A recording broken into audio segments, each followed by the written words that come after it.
Good evening and welcome to the second round of the RaceKraft Simulations Australian Formula Ford eSeries powered by FRG, live tonight on Racestars TV. My name's Chris Mitchell. I'll be your host for tonight alongside the illustrious Dave Roberts. How are you tonight, Dave?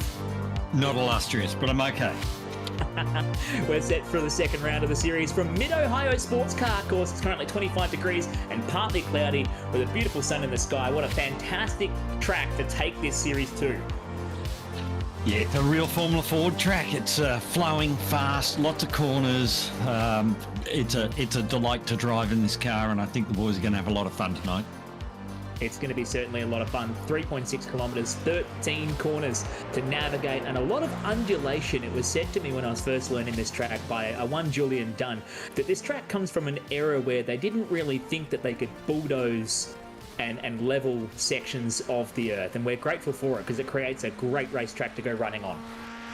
Yeah, it's a bit like, I always think the really good racetracks are the ones that were designed by golf course designers who used all the contours of the land to plan it rather than just bulldoze it down and build what they wanted. The great tracks use the natural land, and this does that so beautifully. It's really, really hilly, and it's very unusual, and it's got a very long straight that's downhill all the way into a downhill sort of off-camber corner. It's really some unusual corners out there that really test people. I think it's a great test of people's ability to get a hold of this track. A very great test in how you can manage the front tyre temperature as well, something that was very much apparent with the F3s we've seen here in the past, and still very much apparent with these Formula Ford chassis, the RaceKraft's FF1600 car used around this circuit. There's a couple of incredible action zones, a couple of really hard braking zones, notably mostly at the keyhole, and then at turn 4 at China Beach. Then you go into the roller coaster through turns 4, 5, 6, 7, 8, and then subsequently turn 9 with an off-camber blind entry. As we come to the conclusion of the warm-up, we're getting set for the the silver split feature race. 30 minutes in duration coming up next. Yeah, so they've had their little sprint race, of which I think David Gallo won. So David will be off pole, and there he is sitting on pole right now. David Gallo off pole. Greg Bradley, who we've known for a number of series he's been in, always a good charger. Off the second place beside him, Jackson Austin. I'm not familiar with Jackson, but he's done a great job to put himself on the second row with Michael Carew. Joshua Horton, another one with the Vermilion SimSport entry, starting out of position number 5, with Jordan Knockolds starting out of 6 on the third row of the grid. Adrian Loretti for Kittens Racing. There's a fair few of those in the field tonight, starting out of position number 7, and Nathan Cook out of position number 8. And Darren Fay, another member of the Kitten Club there in P9. Damien Cairns off 10. And Ross Hanson, I'm going to mention him because he's got my old race car's livery on, my old race car from many, many years ago as a livery on his car. So I'm going to be barracking for Ross tonight. So Sam Woodland's there in 15th. He's a real Formula Ford racer, does quite a bit with his Formula Ford, and we're about to be off. As the revs rise, they drop the clutch. Barney waves the green flag, and we're set to go. 30 minutes on the clock for the feature race of the Silver Split. For the RaceKraft Simulations Australian Formula Ford eSeries powered by FRG, round 2, and we made it halfway through turn 1. There's already a praying at the first corner. Yeah, it's only a slight one. They've gone off straight off to the outside. The good thing about that first corner is that if there is an incident, they tend to take it away, and it doesn't take the whole field out. But then you got it this keyhole. They can all be a bit safe through here. Again, you can go through this 2 abreast, so there's plenty of room. We can see already there some hard racing. Roderick Hollis from Fishy Motorsport moving up to the 11th spot, pouring some pressure right onto the back gearbox there of Eulermans. That's for position number 9 as Gallo in the Kittens Racing entry leads away. He won the sprint race to earn himself pole. Here as we get into the roller coaster section for the first time in this 30 minutes race, you chop the exit down on the left-hander to tuck the car back across to the left-hand side, and then set yourself up for a fast right-left, and then a blind right-hander as you come across. It's completely blind on the approach here, Dave, and hard on the brakes, so you've got to be really careful at this section. This pack here, the 4 cars there, they are really close together, nose to tail, and Ross is on the back of that, so go for it, Ross. We've got car 85, Damien Cairns there in second, so that is Adrian Larady, Damien Cairns, Nathan Cook, and Ross Hanson. And I think Cairns is off the road, skating through the grass. He just got loose at that fast left-hander. We've got another one off as well. That's Roderick Hollis. Hollis and Damien Cairns there, both off the road. So that's a tough one. Yeah, they were very, very close together. These front two are making a little bit of a break here. The guys in third and fourth, being Knockholz and Carew, are there battling side by side, and they're letting these front two get away from them for a minute. But yeah, there's a long way to go. Probably a safety car somewhere along the way. At some point, surely we'll see a bit of action. You can almost bet your bottom dollar on it. We'll see it at some point during the race as we watch some of the battles through the field. Stephen Crittenden down there, lucky number 13 on the road at the moment in that 14 entry. He's running the official Australian Formula 4 livery, the red version of that livery. Currently 13th on the racetrack, pouring the pressure onto Byrne right in front. Another one of the racing entries.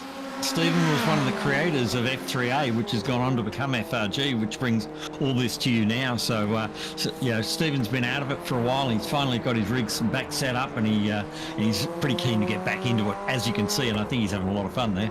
Yeah, he's jumping right at the bit as we watch on the pivot cam. Right behind him, though, is Dyson Freeman, pouring on the pressure to the rear gearbox of Crittenden. He's looking at the inside at the very end of the roller coaster, and Crittenden gives him a plenty amount of room there.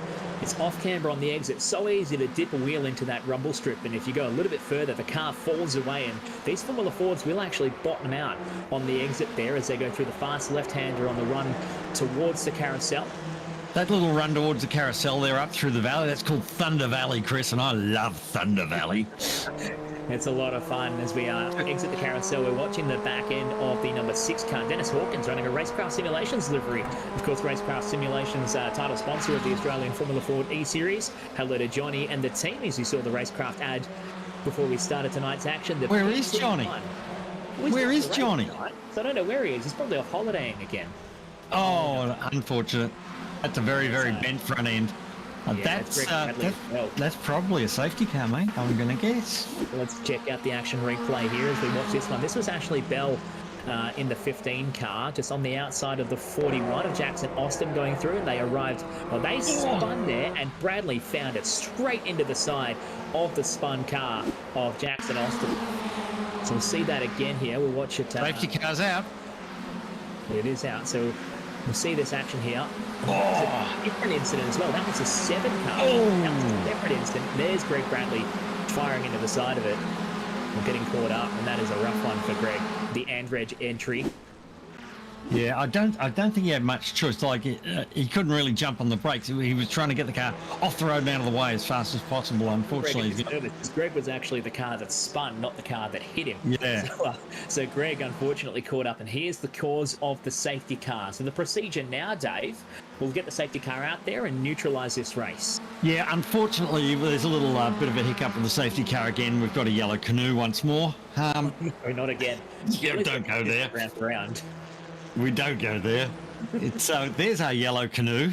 The safety car will be in the gold series races. But anyway, Lachlan's at the wheel of the yellow canoe, and what'll happen is he'll take them around. They'll clear up the mess, and then Josh Horton, who's leading at the moment. So Joshua got past over Gallo there somewhere. I missed that. Yeah, we missed that somewhere along the way watching all the action from further behind, but Gallo's fallen back to second, and Horton is up from 5th on the grid. Yeah, so you'll get the guys who are a lap down will get a wave by to come past the safety car and back onto the lead lap, which will give them an opportunity to get themselves back into the race. Here we go. This will be the telltale of how Horton got to the race lead. Yes, look, nice little move up the inside into the keyhole. It's a good track. There are places you can genuinely pass. Now, I'd love to see that again, because that was a huge amount of aerodynamic draft that Horton got coming out of turn number 1. Look how far behind he is, running up towards the keyhole. And look here, he goes to the left.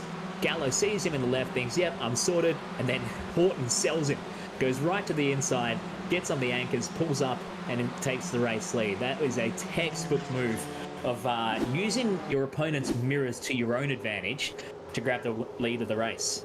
Yeah, well, I'm just looking. There's a southwesterly wind blowing at about 17 kilometres an hour, which is pretty stiff. So that would have been right into a headwind going up the hill there, or pretty much just coming in over the right-hand front wheel. So that would have given him extra tow because they're into that headwind. So the tow is much stronger into a headwind than it is with a tailwind.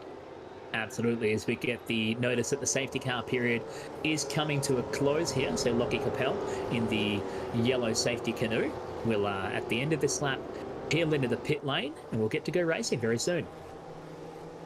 Yeah, so what will happen is Josh Horton will take control of the field. Lachlan will belt off into the pits as he's doing now, and Josh Horton will take control, and it's his decision. Once Lachlan makes the pit lane, it's his decision when he wants to go. So he can go early, go late, and when it goes green immediately for the whole field. They don't have to wait until they cross the finish line. Start-finish line, they can just go green. He now control the field. He wants to go. If he wants to go early enough, he could actually create an opportunity for a lot of passing at the carousel. But it looks like Horton has kept the field in check, and he's very liable to gun it immediately on the exit of the carousel here and try and get himself a run. Green. And we've gone straight to green. So Horton getting on the gas on the exit of the carousel leads away with 22 minutes and 15 seconds left on the clock for your feature race of the Silver Split. Horton from Gallo into turn one. They've already broken away from Knockholds back there in third. But that's Ross Hansen just gone off on the outside of turn one there. He made a beautiful move up the inside of two, and he's just slid off onto the grass. Didn't take anyone with him.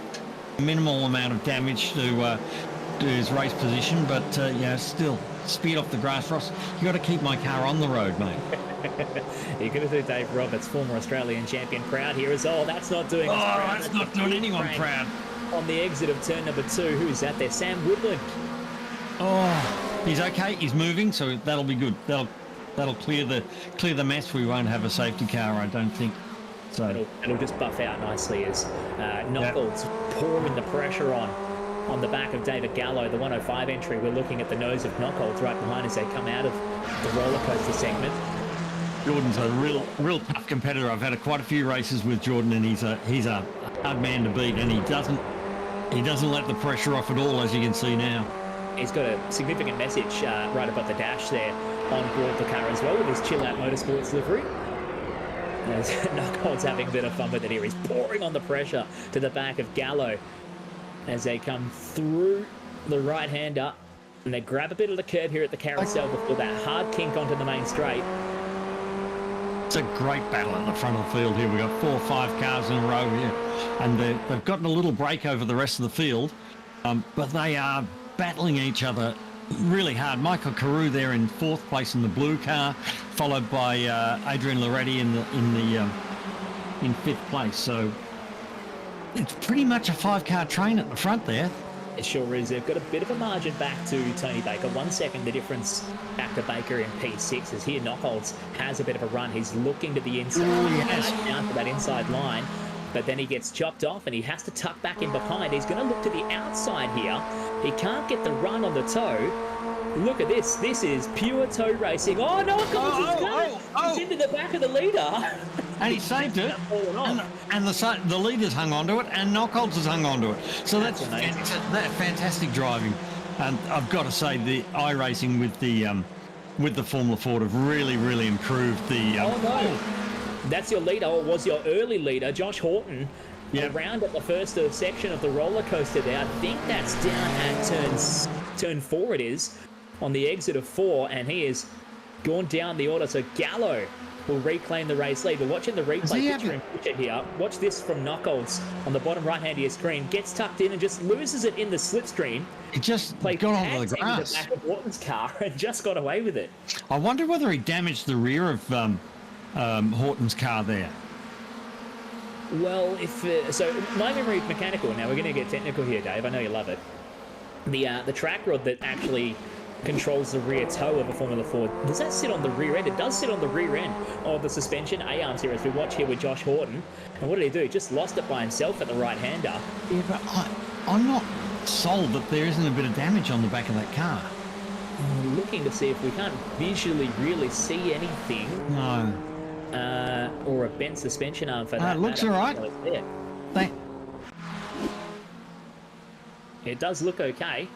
Well, where does that put him now? That put him a long way down the order, and he's... So now we've got David Callow back out in front. He's got a little bit of a gap there to Michael Carew, and Jordan Knockholz is still there in third. So, but if there's some damage there, they'll be reviewing that incident. Certainly in race control, they'll be reviewing it. I don't think he deserves anything for that. I think it's just hard racing, and hopefully they'll all get away with it. I'm hoping that Josh Horton's car's okay, because that's a pity as well. Josh is in the pit, unfortunately. That says to me he's probably got some damage. Yeah, down in position 30. He's got a fast repair, so it'll be in and out. And if there's another safety car, he'll get a wave by, be back on the back of the front, back on the back of the leading pack. There we go. As we watch now with Michael Carew, who has assumed second place there. There was someone else off there. That's Tony Baker. He's serving a drive-through penalty he received for causing the incident on lap 5. So Baker now serving his drive-through, the Pulse livery. That's a good-looking race car through pit lane. That is a really good-looking race car. And so he's going to go down the order now. He was threatening the top few cars. So it is Gallo, your leader, Carew into second. Jordan Knockholz, the Chill Out Motorsports livery entry, going to turn number 2 right now. He holds third on the racetrack. Adrian Loretti, the second of the 2 Kittens racing cars, up into 4th in this feature race for silver.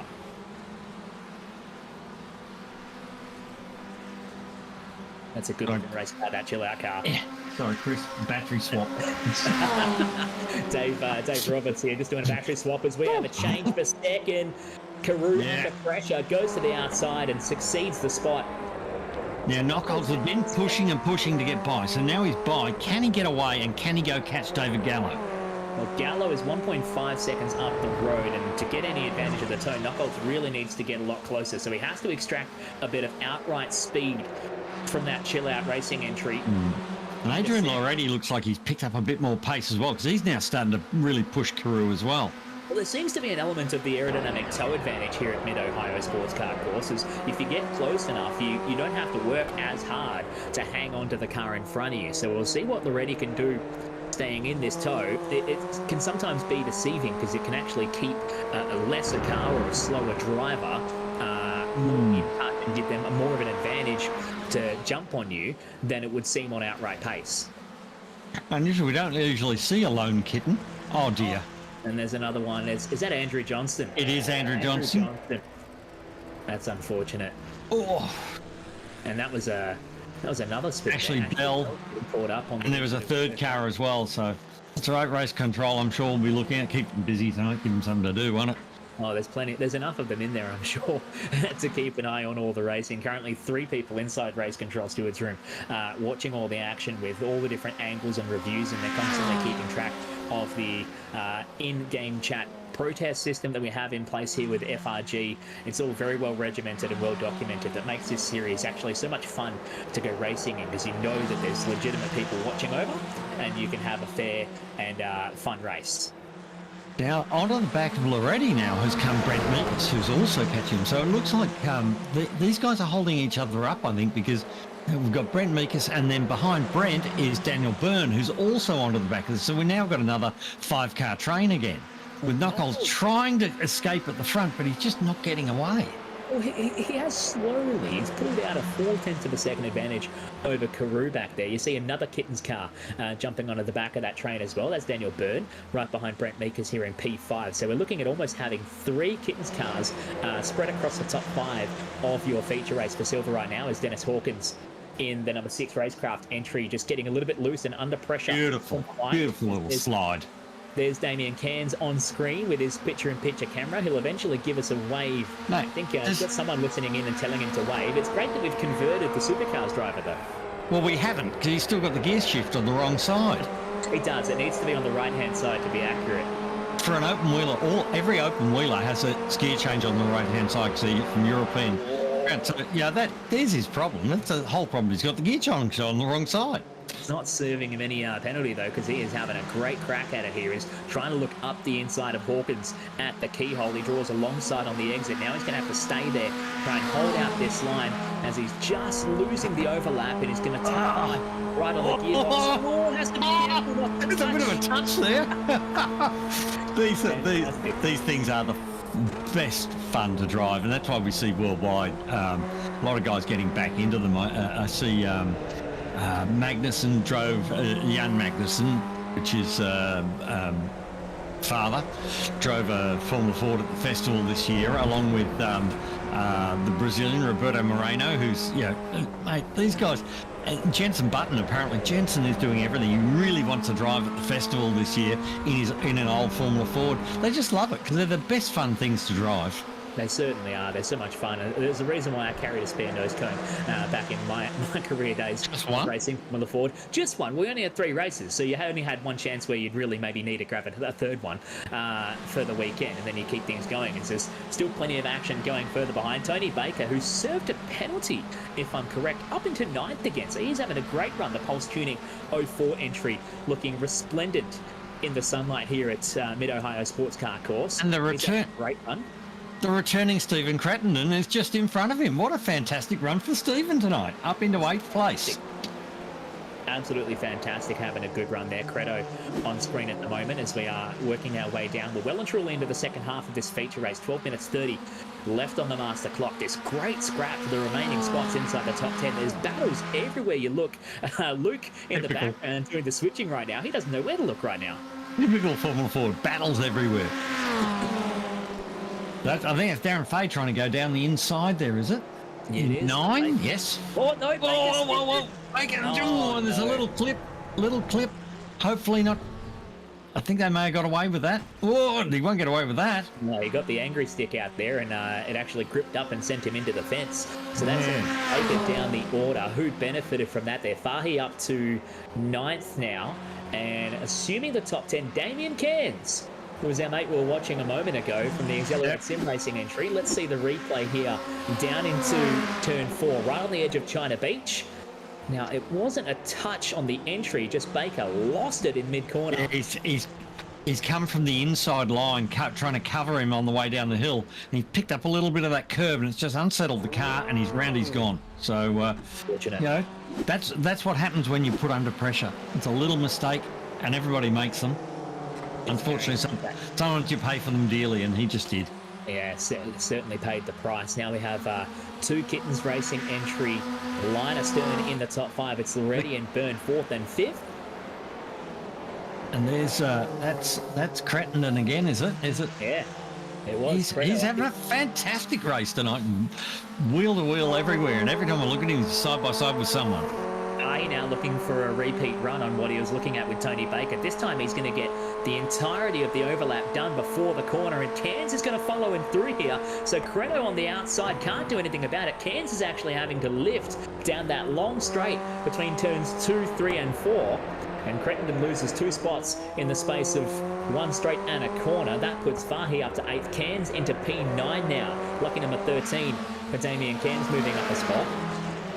We've got the Kitten Club are fully in action again tonight, but they're all packed together. They're spread out through the field, causing trouble.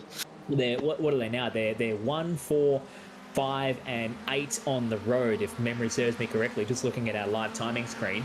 As we see, this is a few of the cars in the top 5. Daniel Byrne from Kittens Racing, currently 5th. Eyes on forward, looking at the gearbox of Adrian Loretti.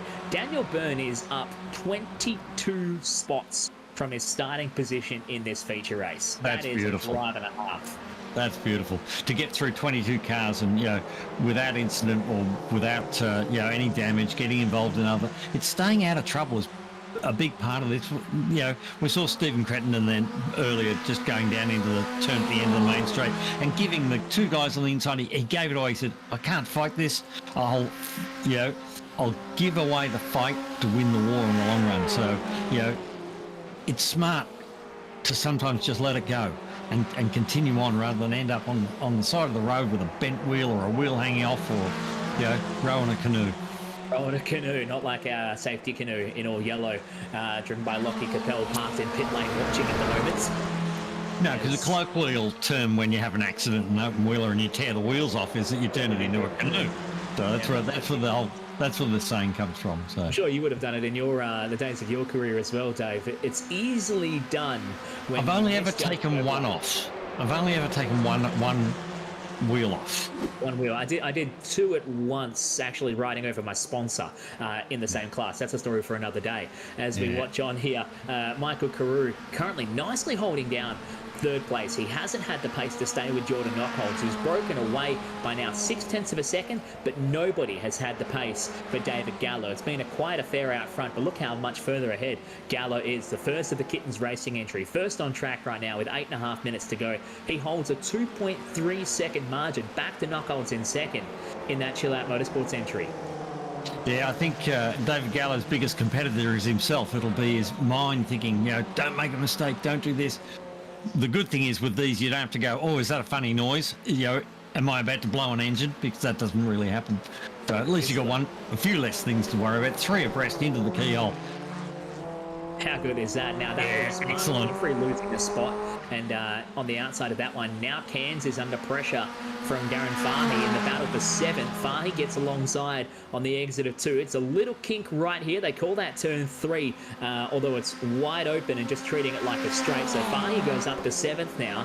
Damien Cairns just settles down and tucks in behind him as they head into turn 4 at China Beach. This is where it starts to get really wild. You tuck the car hard into the left-hand side and pinch off the exit here as we have a spinner. Backwards there.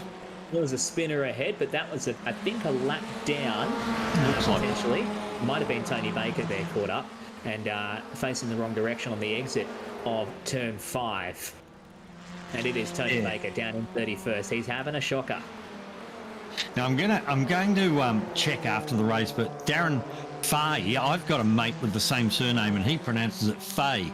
So we might just check with Darren. I'm a bit. I think it might be Darren Fay because I've got a couple of mates with the same or a mate with the same surname. So we'll see. Anyone who's going to make a meal of it, it is going to be me. That's right. I did warn the FRG team when they they spoke to me about doing this series, and that's a big one. That's Brant Johnson off the road at turn 4. He was on the lock stops trying to save that thing from falling off the edge of the racetrack at China Beach. He just came off, gave up a couple of spots and rejoins, but he did a great job to keep it pointed the right direction. Well, with these, you can save. You can get them very, very sideways and save them, which is one of the joys of the car. Because if you do overdo it a little bit, at least you get some fun out of it. You get a nice little bit of a drift on, and you feel like $1 million even though you went backwards. Well, that is kind of the way to drive these Formula Ford cars. You're always sliding around the racetrack and almost rocking the wheel back and forth. Keeping the corner speed up while the tyres are screaming for mercy. These Avon ACB 10 cross-ply tyres don't really give up much as far as traction. As Carew now under pressure at the last left-hander, this is going to get sketchy, and he's going to be the meat and the kitten sandwich soon if he's not careful. As Loretti goes up the inside at the carousel. He's hung on to it. Carew's not given up, and he's held it out. That was a nice bit of driving around the outside.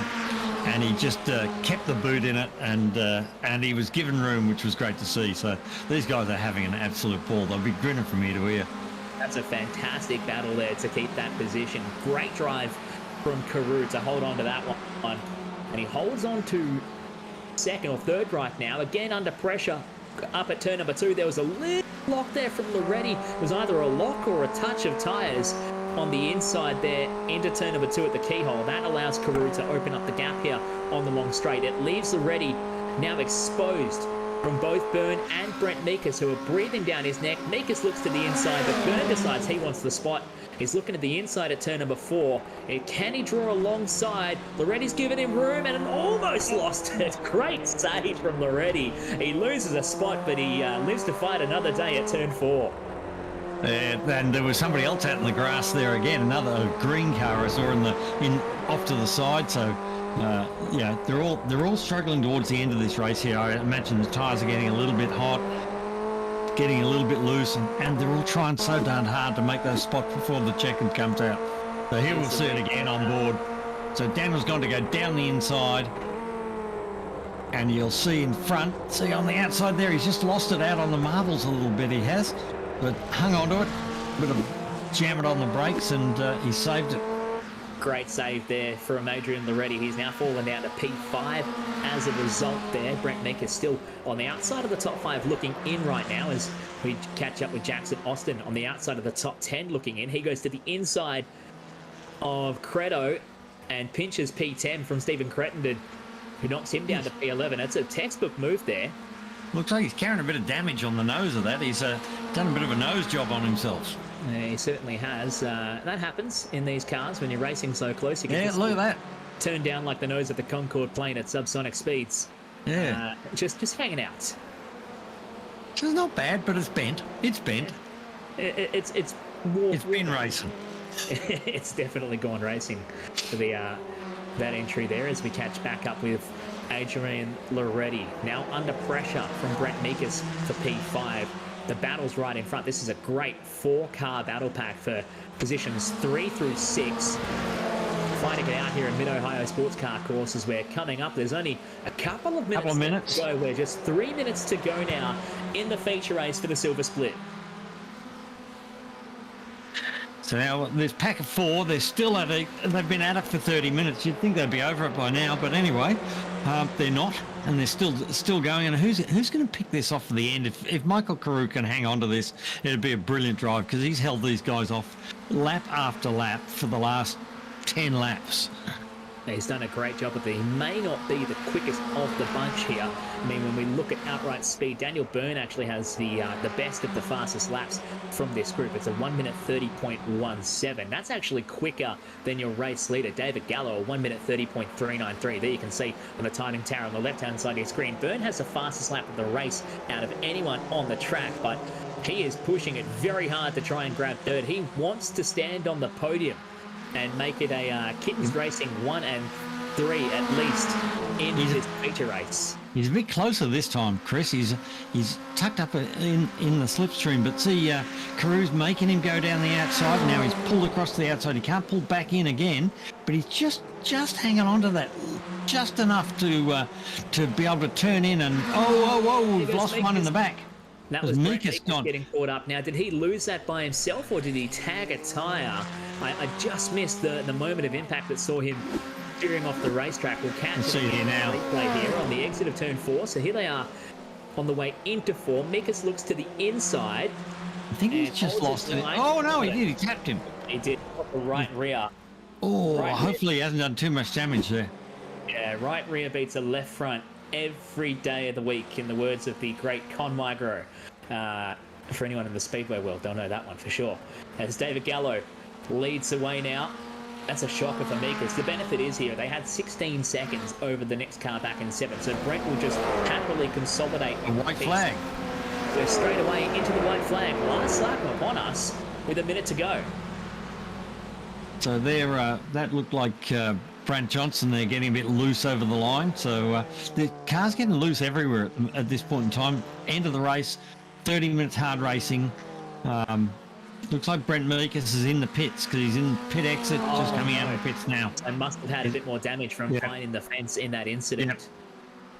And he's going to look like he might just sneak in and rejoin just in P10 under pressure from Dennis Hawkins to try and grab that spot on this final lap. It's a great quick recovery pit stop there for Brent. Keep in mind, Dave, just to drop this one on you very quickly, track temperature has crept up 43 degrees now, so that's going to not help the situation at all with the slimy effect on these tyres and the car's moving around a lot. We're starting to see more and more of it happen. But this man has had no such trouble. David Gallo on his way down Thunder Valley for the first time, Thunder Valley for the final time, I should say, through turn 10, a hard left-hander at turn 11, a dominant display here in his silver feature race. He makes his way towards the carousel for the final time. A margin of over 1.5 seconds back to second place and a textbook execution taking out the silver feature race. David Gallo. Well done, David. Jordan Knockhold's there in second, just 1.7 seconds back, which is not very far after 30 minutes of racing. And Carew home in third, holding off from what was a 4-car battle pack for quite some time. A great run for Carew there as we pick up Aaron the remaining Fay now. and Damien Cairn still battling right to the finish here. That's a great scrap. That's a pretty good finish for those guys. 6th, 7th. Austin there in 8th. Jackson Austin and Stephen Crittenden, 9th place after so long out of the seat. That's a fabulous drive. He will be so happy with himself. A fantastic run there for Cretin. And Brent sneaking in. Meeker snuck into the top 10 after that accident, so he deserved that. That's beautiful. A great recovery from Brent there after finding the fence in the final minutes. I'm sure he thought his day was absolutely done in the feature for silver. That's some fantastic racing. That is actually a lot more passing and racing than I did expect from Mid-Ohio Sports Car Course. I know you told me it was going to be a good race, Dave, but we saw some amazing action here for the silver feature race.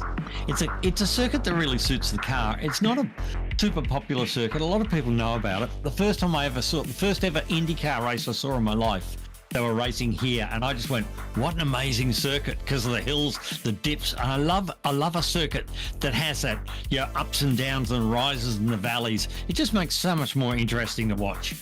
It certainly does, and the proof is in the pudding when you got people like Daniel Byrne, who drove from deep in the field up 23 spots to grab 4th in the second of the Kittens Racing entries. There's your final results for the feature. David Gallo takes out the win for Kittens Racing, 1.7 seconds clear from Jordan Knockolds.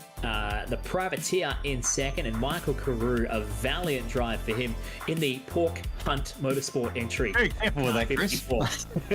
I do have to be careful these days. And then a trio of the Kittens Racing entries: Daniel Byrne, Adrian Loretti, and Darren Fay, 4, 5, and 6 on the road. Damien Cairns in the Accelerate Sim Racing 7 was a great drive as well. That's a litter of kittens there in the middle, isn't it? It's a litter of kitties. Bit of kitty litter. Jackson and then had a good run for 8th, and your mate Stephen Crittenden in P9. Yeah, Brent Meekus, really pleased to see you scraped a top 10 out of that. You didn't. I don't think it was anybody's fault. I think it was just hard racing, but it's unfortunate that happened within the last few laps. Looking further down through the order, we see people like Greg Bradley, 23rd. He fell 21 spots. That is a race to forget here for Greg Bradley. And Ross Hansen got my old car into 12th. There you go. He didn't do a bad job at all. That's a good stuff. And Ross Hansen there showing up in P12, just down 1 spot. Special mention as well to Dennis Hawkins, 11th, just missed out on the top 10. He was up 20 spots from his starting position, as we have a couple of your top 3 joining us in the broadcast room out of the green room. We'll say g'day first to your winner, David Gallo. Congratulations, mate. Evening, guys. Thank you. A dominant drive, mate, from the front of the field. You had a little bit of a challenge early on, but you managed to hold on for that one. Yeah, race 1, Greg was sort of right behind me and just managed to break the draft, which was lucky. And then race 2, I think much. So Jordan sort of coming through some of the back markers and managed to just break the draft as well. So it was good. It's always a good feeling when you manage to break the draft. What can we expect? Are you hoping to try and break the chains of a silver split and try and burst your way into a gold race for the next round? Hopefully, yeah. So I'll put a bit of practice in, and hopefully I can just get in. So we'll see how we go. Well, congratulations, mate. I'll let Dave now take over for second place, Jordan Knockolds. Jordan, not a bad drive there, mate. Been a while. It's been a while. Yeah, thank you. Has certainly been a while. It's so how you finding the Formula Ford after all the things you've previously driven? It's definitely a different drive, but amazing fun. So absolutely enjoying it for sure. Yeah, you looked like you had a great battle getting through that little pack of 4 to get up in front. We weren't sure whether you had that little bit extra pace, but it just didn't seem to be able to make much of a margin on David out in the lead there. Couldn't make too much on him, unfortunately, after we had that little bit of a tangle almost. Yeah, he was just pulling away on the straights. Unfortunately, I couldn't get the draft and pulled away, but it was a good bit of a battle there for the first half for sure. So well done anyway, and we hope to see you. Maybe you can make your way into gold for the next round. Thank you. Yeah, that's the plan. That'd be fantastic. Awesome, excellent, good drive, Jordan. Cheers. Thank you. We'll go to third place now. Michael Carew, congratulations, mate. The Pork Hunt Motorsport entry. I'll say it carefully again. Great drive, mate. That was a wicked battle you had. A 4-car pack fighting it out for the majority of that race. Yeah, the 3 guys behind me actually do league racing with, so it was a little bit of extra pressure there. But Jordan in front, it was really fun racing him for, I think, most of the first most of the feature race, but yeah, he just had that little bit of pace through, I guess, the second half of the circuit, and I couldn't quite hang with him, and eventually he was good enough to break the draft, and then I was just trying to hold my position and fend the guys up behind me, which yeah, it was good fun. How nervous do you get when you're trying to play those drafting games down that long straight? Because notably, you weren't probably the quickest of the top 5, but you did the best job of placing a car in the draft. I do have a bit of a reputation for having a wide car, so I've had a little bit of practice at it. But yeah, my pace wasn't bad. My qualifying pace was quite a bit quicker. I'm not sure whether that was track temperature or just you know, being able to focus for that one lap, but qualifying's usually not my thing, so surprised my pace wasn't a little better in the race. Well, congratulations, nonetheless, a great drive, and we'll start with you for any thank yous you'd like to say on the stream. Yeah, thanks to the DFR boys, of course the Kittens guys chasing me down as well, and to all the team at Hawk Hunt Racing, which we will definitely try and enunciate carefully. And yeah, of course, thanks to all the FRG organisers, the commentary team. Always a good show that you guys put on, and there's a lot of work that goes into the into running a league, so much appreciate the effort from the team. Great stuff. Now to the thank yous with Jordan Knockolds. Who would you like to thank? Big thanks to the guys for putting on the series. It's I unfortunately missed the first round, but good to get in this one. So very well run. Absolutely loving it. And yeah, thanks to Rob for doing the paint for me and making the car look really good while it's out there. As long as we look fast, that's the main thing. And to the HVF Esports guys, thanks to them. Great stuff. Congratulations once again, home in second. Lastly, to your winner, David Gallo. Congratulations once more. Who would you like to thank? Yeah, thanks guys. Just a big thanks to Kittens Racing, Driver 808, ML Technology, and thanks to FRG for putting on such a great league. Great stuff. That's a wrap for your silver split. Thank you, gentlemen. You can go and soak up the remainder of your evening, and make sure you tune into the stream on YouTube or Facebook, Racestars TV, to catch what's coming up next. The gold split day, this is going to be red hot.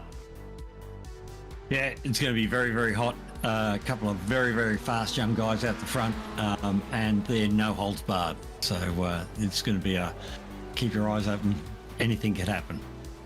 It certainly is. Looking at some of the names from pre-qualifying while we just wrap up the final few minutes of the open practice session before we get stuck into qualifying.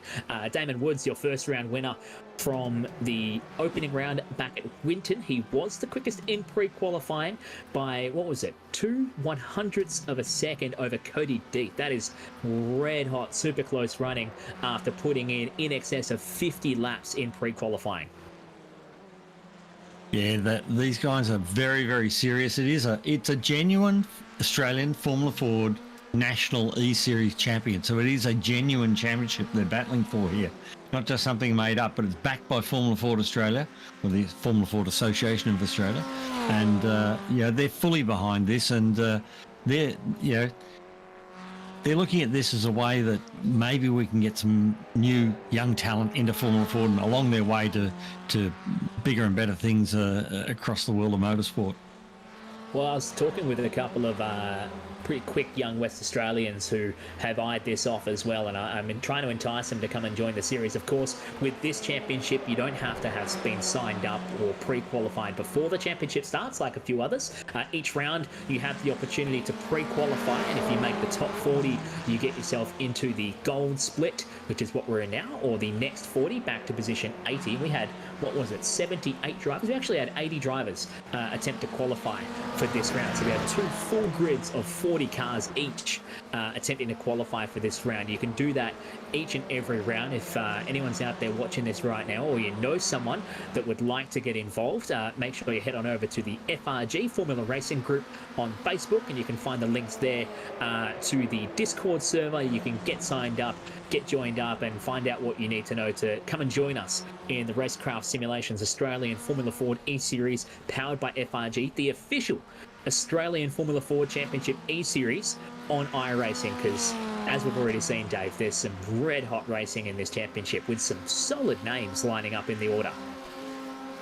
Yeah, so we've got, I'm looking there currently on screen is, what? Dan Woods. Yeah, well, do you have a livery on his car, or is his car black?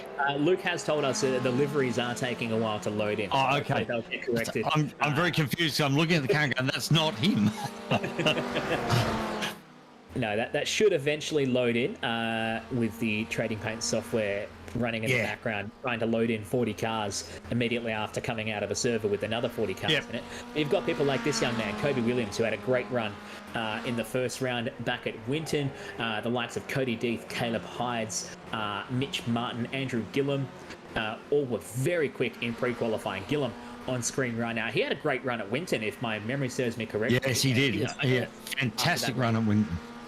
And looking at here now, Cody Deeth is a 10,000 I rating, which is one of the highest I ratings in iRacing, and only a few people have them. And I think he's the youngest guy ever to get a 10,000 I rating. Damon Woods is a top punter in real Formula Ford, and has I think he's got a Spectrum that he belts around. Looks exactly like the car we're seeing on screen now, because it's got exactly the same paint job. Isn't it great to have that replica livery? That's awesome. You got Will Lowing there, 5th quickest at the moment. Will's another really quick young guy, runs a historic RF88 out of Sydney. Eddie Beswick is another top punter from the genuine Formula Ford series, runs a black Spectrum, and Mitch Martin's another Formula Ford punter. So we've got some real serious, real racers out here right at the front. So if you're thinking you want to get out into Formula Ford, here's a good way to start working out whether you can measure up, because the top guys are all out here running the eSeries. And when they're not running the E-Series, they're running the real thing. So, Sure are. Even not too many sports you can do with that with Chris, is there? No, not many at all. Even the likes of Hayden Millington, I believe, racing in the Australian Kart Championship in the TAG or the X30 class, last I checked. Another red-hot Australian racer. He was even all the way over here in Perth for the second round of the Australian Kart Championship a little while ago. Tiago Macedo, the West Australian, in this order at the moment. Macedo currently 11th in the closing stages of this practice session. Who else we got here? Matthew McRae, Thomas Hines, who had a solid run. Max Christensen, who was very quick in pre-qualifying. Ashley Lear. Ashley comes from Formula V racing. The Learjet. The Learjet. I think he comes from Formula V racing. I might be mistaken there. But he's having a good run, and in this series as well, I like that livery as well. It's the AlphaTauri replica livery. Looking fantastic. The old AlphaTauri livery replica. Yeah, it looks really good. The guys put a lot of effort in. It's not just about driving, but presenting the car properly. Have a look at the helmet paint jobs. Look at the helmet paint job here on Ashley Lear's. Just absolutely fabulous. Yeah, there's a lot of people who actually will outright refuse to do helmet paint jobs in iRacing because they're so hard to get right, get the mesh to line up. I paid through the nose to get my friend to do one. Shout out to Mikey, who's over in the States at the moment, probably tuning in at some point as we catch up. Ewan Baker, he was another one who was red hot. Now, Ewan was in the F4 championship as well, wasn't he? Yes. Now, Ewan's interesting because he's running the big Silver Fern on the side for New Zealand, but if you talk to him, he's a solid Scotsman. Yes, he is. So it's a bit like having Dario Franchitti on the grid. It's fantastic to have him here. He's 4th on time at the end of this session as we drop the checker flag on this practice. Now, next up is a 15-minute qualifying session. This is where it can start to get really interesting because it all stops. All talk of outright pace and fuel load and whatnot, it all stops, and we get an all-in open qualifying session. If memory serves me correctly, Dave, they get 5 laps only? 4 laps. 4 laps.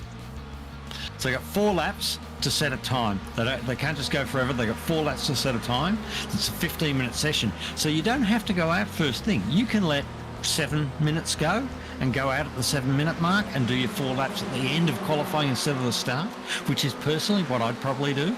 I'd let all the calamity at the start happen and get that over and done with, and then I'd go out and do my qualifying. But they've gone out in a bit of a pack here. It's not really a big advantage to the toe here. There is a bit down the back, but to be honest, with all the switchbacks and the loopy turns, any gain you make in a toe, you usually lose with someone giving you a bit of a balk or putting you offline through this twisty section. So To keep in mind as well, Dave, is looking on the right side of screen at the moment, 46 degrees track temperature. That's even hotter than we saw in the silver split. So the advantage to going out early here, if we see that temp creep up at all during this 15-minute session, it will benefit the drivers who went out early if they were able to get a clean piece of real estate. But sometimes, like you said, it can be a bit foolish to go out earlier.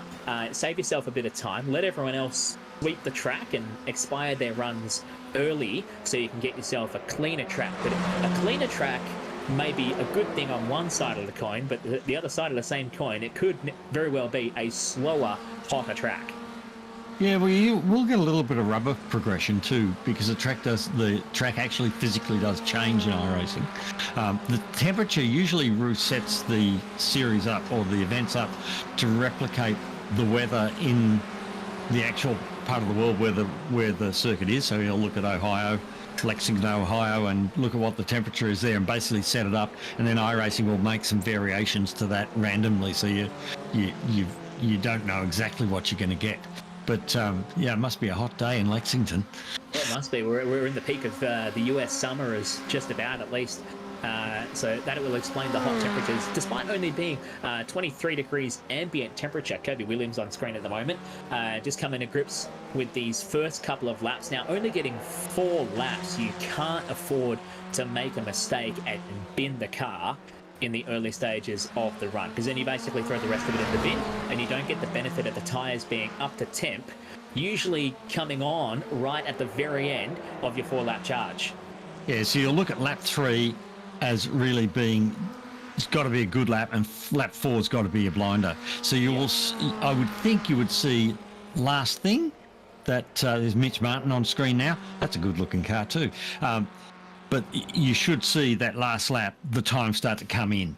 We've seen Eddie Beswick's gone purple in Sector 1 and Sector 2, is it? And Damon Woods is purple in Sector 3. So you're starting to see the quick guys come out. Beswick is pretty quick. He's going to be right at the front here. And he's a tough character. And Ben Roberts. Now, we've overlooked Ben Roberts because Benny Roberts is awfully quick.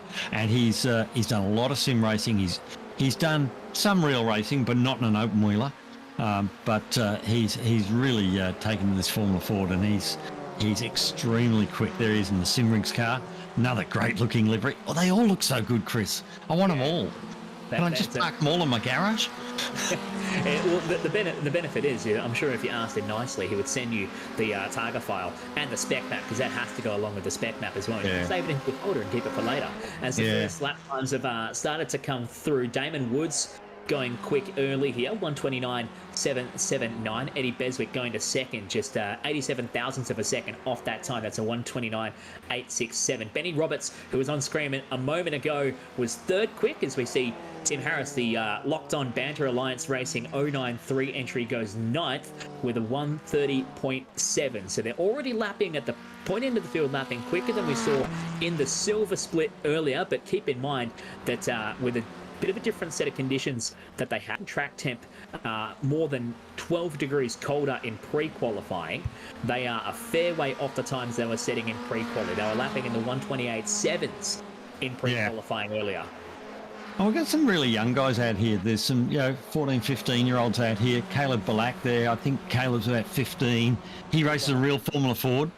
Just started in it. And, mate, that's a pretty good effort, being the top 10 in this sort of company. I think Damon Woods Damon's only, I think he's 17. So, these are teenagers who are racing real cars and doing a damn good job of it. Ty Blackburn as well. Probably one of the veterans of FRG Racing Series, out here having a crack.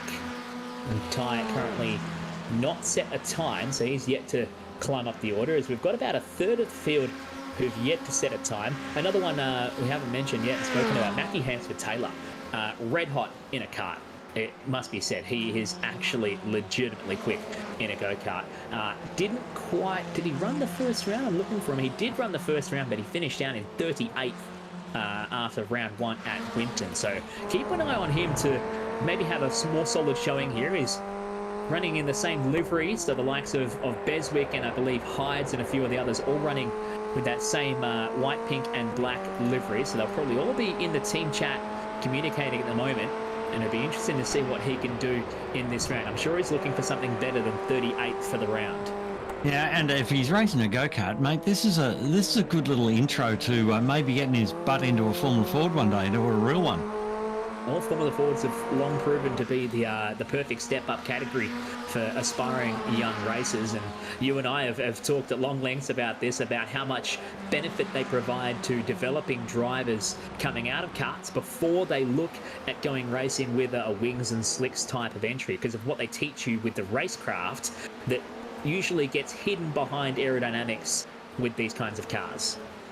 Yeah, aerodynamics are a great thing for race cars, but they're also the worst enemy of a driver in that, you know, they really do hide a lot of the mechanical understanding of a vehicle. And if you can get the mechanics right, then you can just use the aero. Just really is the icing on the cake. But too many people put too much emphasis on the aero and the mechanical part of the car, the shocks, the springs, the roll bars, the way it balances is not quite right underneath, and then it just doesn't work. So you've got to get it all working, and this is a great place to learn that, you know, and learn about gear ratios too, and, you know, just you know, how to set the car with gear ratios and what difference changing those makes, and what difference sort of changing shock absorber settings and spring settings and roll bar settings, and also the ride height, because these cars are really susceptible to ride height. So if you lift the rear of the car slightly or lift the nose of the car slightly, it really changes the balance of the vehicle. So all that stuff is great to learn without wings getting in the road. Once you've got all that, then go jump in an F4. You'll be a lot better off for it. Absolutely, and continue on as we watch on board with Max Christensen right now. Max yet to set a time, so he's on his this camera. I love this camera shot. I agree with you there.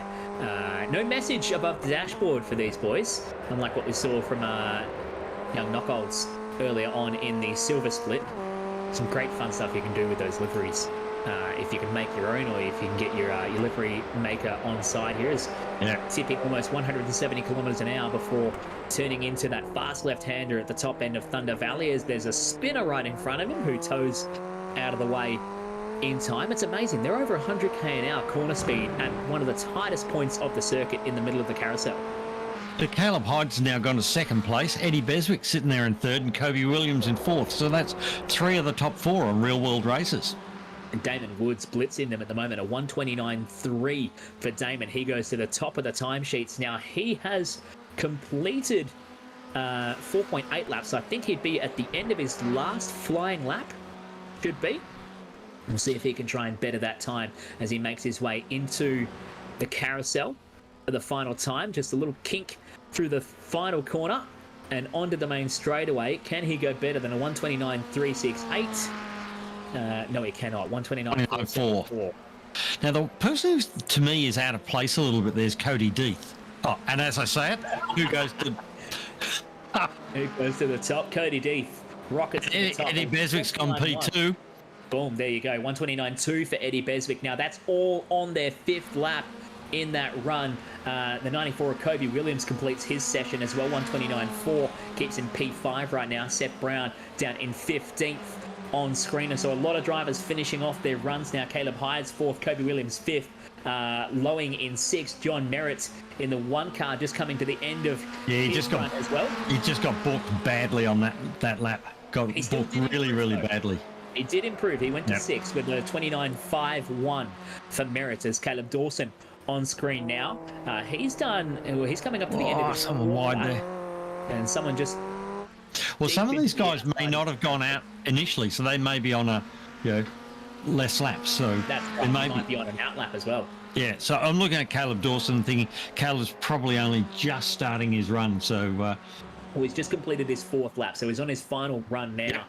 Looking at our live timing, he's just gone to 21st, right behind Jack Marra, as Ewan Baker just shows up lining up the timing sheet. He just completed his 3rd lap, and he jumped to the top 10 momentarily before being dropped down to P12 now, as Benny Roberts sits P9. Thomas Hines goes to P10 here. We're watching Ewan Baker. Now we're flipping across to watch Ashley Lear the Alpha Aggressor Racing number 28 entry. Now, where's Ash? He's still hasn't set a time, so he must have invalidated his first lap. He's coming to the end of his second. Yeah, or his first lap, mate. Somebody in the dirt there. Yes, he may have come out of the pit, so it may not be a valid first lap yet. You might be bang on there. So Ashley is still 38th. He's the slowest of the drivers who've set a time, 1:31.4. But we know there's a lot of tyre progression to go here as Hayden Millington on screen completes his third lap. And that was a 1:30.2. He jumps to 27th on time. Yeah, see, these guys have just come out. These guys have just come out to start their run. So Hayden Millington, Andre Youssef, Jack Mara, Tyler Blackburn, and Seth Brown. I think they're just starting their runs. So it's going to be interesting to see how far they can get up into that front group. Well, you see the likes. There's only one driver left who hasn't set a time, Aaron Russell, who hasn't set a time yet. Everyone else has gotten out on track, and more than half the field have already set their time. So on track, getting a little bit quieter in the later stages of this qualifying session. 12 minutes down out of a 15-minute session.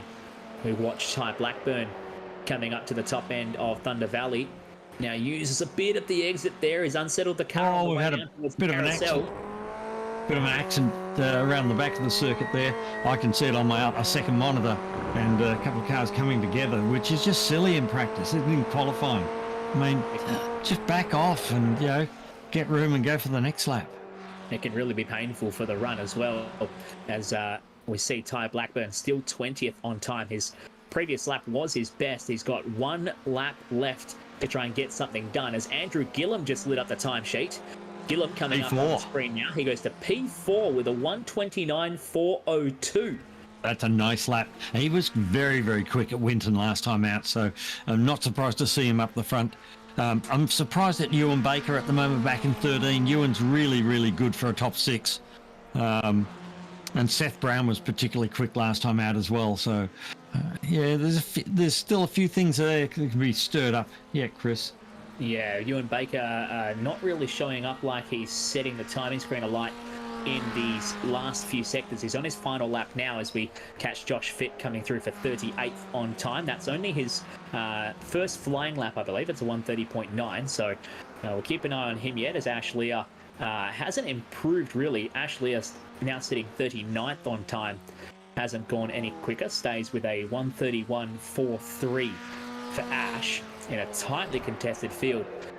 Keeping an eye on Ewan Baker, who's completed his lap. He didn't improve for Ewan, so he goes to 13th overall in qualifying. And now the first of the drivers still to complete a lap is Hayden Millington, actually, down in 19th as Ty Blackburn comes across the line to finish his 4th flying lap. And I don't think he improved. It was a 1:30.3 for Ty Blackburn. He'll stay 21st on time as we stand. I think the guys are finding too, this circuit, it's a circuit that you can so easily overdrive. Try hard and you try to go faster and you overdrive and lose time. It is a circuit you've really just got to find a rhythm. I'm looking at Sam striding the fence there coming out of turn 1, I think. Might get a replay of that. It's so easy to overdrive the car and lose time, and you've really got to show up respect and to go faster. Sometimes you just break a bit earlier. Now this is Sam's stride here. We're getting a replay, and he's gone a bit wide, a little bit of grass, and he's just lost it across the road and into that fence, and that's the end of his qualifying basically. By the time he fixes that and gets it out and gets it going, he's not going to be at the front of the pack. That's almost the exact description of what we were talking about, turning your Formula Ford into a canoe. So with only a couple of cars left on the track now, it looks like we are signed, sealed, and delivered for qualifying. It was Cody Deeth set in the fastest time. A solid run there. Eddie Beswick, Damon Woods was 3rd from Gillum, Hides, Williams, Merritt, Lowy, Hides, and Mitch Martin as we look at your starting grid. Gee, when was the last time we saw Benjamin Roberts starting a race outside of the top 10? That's really the story we see right now, a P11 there, but it is Cody Deeth with a 1:29.1 on pole. Eddie Beswick joins him on the front row of the grid by just under 1/10 of a second. And this is the sprint race, so it's only 15 minutes, and what they've really got to make sure is they don't make a mess of this race and end up starting off the back in the main race. They want to just try and consolidate their position in the field, and if they can pick up a spot or two, great, but don't risk it, because a lot of damage can be done here. Yeah, a lot of damage can be done. Caleb Bellack, a standout there, 20th on your starting grid. Jack Barra, 23rd. Caleb Dawson, 24th. A look further deep in the field, Alex Court out of position number 32. There's a Phil Vella. And Matthew Hansford Taylor, 28th. He hasn't really got in the time that he wanted after being inside the top 20 in pre-qualifying. There's a couple of names buried deep in this field. Phil Vella there in 29th. I mean, Phil's a great punter, and he actually messaged me earlier. He said, "I've never driven this thing before.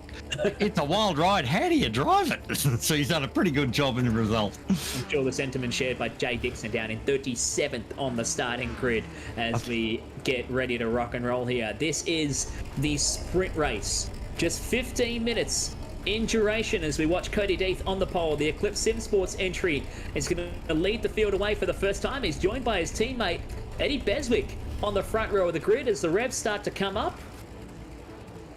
And not far away here from getting into a start for your sprint race with a stacked field from Mid-Ohio Sports Car Circuit.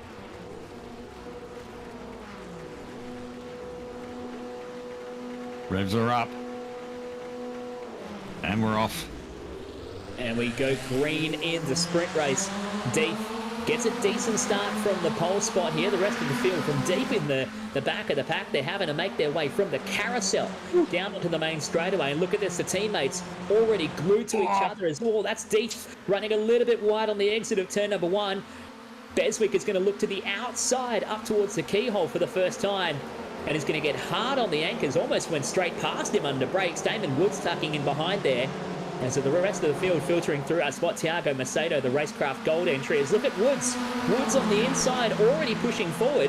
He's in the slipstream of Deeth, heading down towards turn number 4, but he can't go anywhere now. He's completely boxed in. He's going to look to the far inside of the racetrack. Three abreast. 3 wide on lap 1. And Damon's got backed out of that and thought, I'll just save things and be a bit sensible here. I did notice up at the keyhole there, Ben Roberts running very, very wide in that keyhole section, so hopefully he hasn't dropped back too far. But these guys are serious. They've got the hammer down from the moment they've started. The red mist is in full descent, and away we go. Yeah, did we tell these guys that they still have another race after this, or are they going at it come hell or high water? Andrew Gillum putting tons of pressure under the rear of Damon Woods. We watch on screen right now. There's Gillum right on his hammer as they come out of the top of Thunder Valley and down towards the carousel for the first time. Looking back, and look at that snarling field. You got Gillum, Hides, Williams, Merritt, Lowing, Heights, and Martin rounding out your top 10. They're all glued together on this opening lap. Mate, if you're sitting there watching it, wouldn't you do anything you could to get in one of these cars? I want to be out there. I don't want to be sitting here talking about it. Can I not do this next time? There's a little waggle of the tail there from John Merritt, getting a little bit out of shape on the exit of turn 1 as up the inside goes Beswick at turn 2. Now Deeth ran it very deep under brake. He might be trying to get a bit of a slingshot and a slightly longer run on this long straight to turns 3 and 4. I think the tyres aren't fully to temperature yet, and he's probably just braked a little bit late, and he's just run that little bit wide, a little bit of understeer, and here's round the outside Woods. Now he's going to tuck back in. He's going to stay there. He's going to stay there. And I think you can see a change for the lead here. That's it, and Woods grabs the inside line. Now he's still side by side. Oh my goodness, Beswick Woods has onto it. Now the road speed. Now Gillum now getting involved in the fight. He's on the outside at the end of the roller coaster. He jumps up to 3rd, but right on the inside is Deeth, and they touch. Oh, they're gone. Oh, and it all unfolds. Gillum and Deeth into each other, and they go right to the back, and that's Deeth upside down. And that'll be a safety car. Oh my goodness. You knew it was going to end in tears, didn't you? Yeah, but what fantastic racing! And look, you can't knock them. The thing is, they do know that when they do that, they're not going to get hurt in this game. Whereas in the real world, they do get hurt, and also the damage is a lot more expensive in the real world. Usually as you and I both know. Yeah, usually at this point you're starting to count the dollars of what you've just done. It used to be a running talk of about $3,000 a corner, whereas here you can just push a button and you go back to the pits and you're good to go. And there's good things about that and there's bad things about that. The good thing is that, it doesn't cost a lot of money. You don't hurt yourself. The bad thing is it takes that fear factor away. And it is a big thing. It's one of the differences in you can be super quick in a sim and yet not be any good ever in a real race car because this fear factor is there when you're in a real race car. And it does affect the way you think and the way you behave. So, look at this. Just to cut you off there, and around we go for John Merritt. He was right in the thick of a battle with Benny Roberts, and was it? Yes, I think it was Benny Roberts in the 73. So and now he's stuck on the grass. He's got to drop it back to try and get it up the front over that little rise. Great looking livery. The classic open diff problems in these LD200 transmissions on the Formula Ford, the race cars, F1600. We go back to the lead with Woods and Beswick. Now, I was keeping an eye on Andrew Gillum. Actually made a pretty decent recovery after that incident with Cody Heath, and I was wondering whether he's sporting any damage here because he's down in 17th. I'm pretty sure he was the other driver right a moment ago involved with the likes of Benny Roberts, but he seems to be further down than I thought. So he's got a bit of work to do here. So Beswick has just set the fastest lap of the race from second place. Flying car.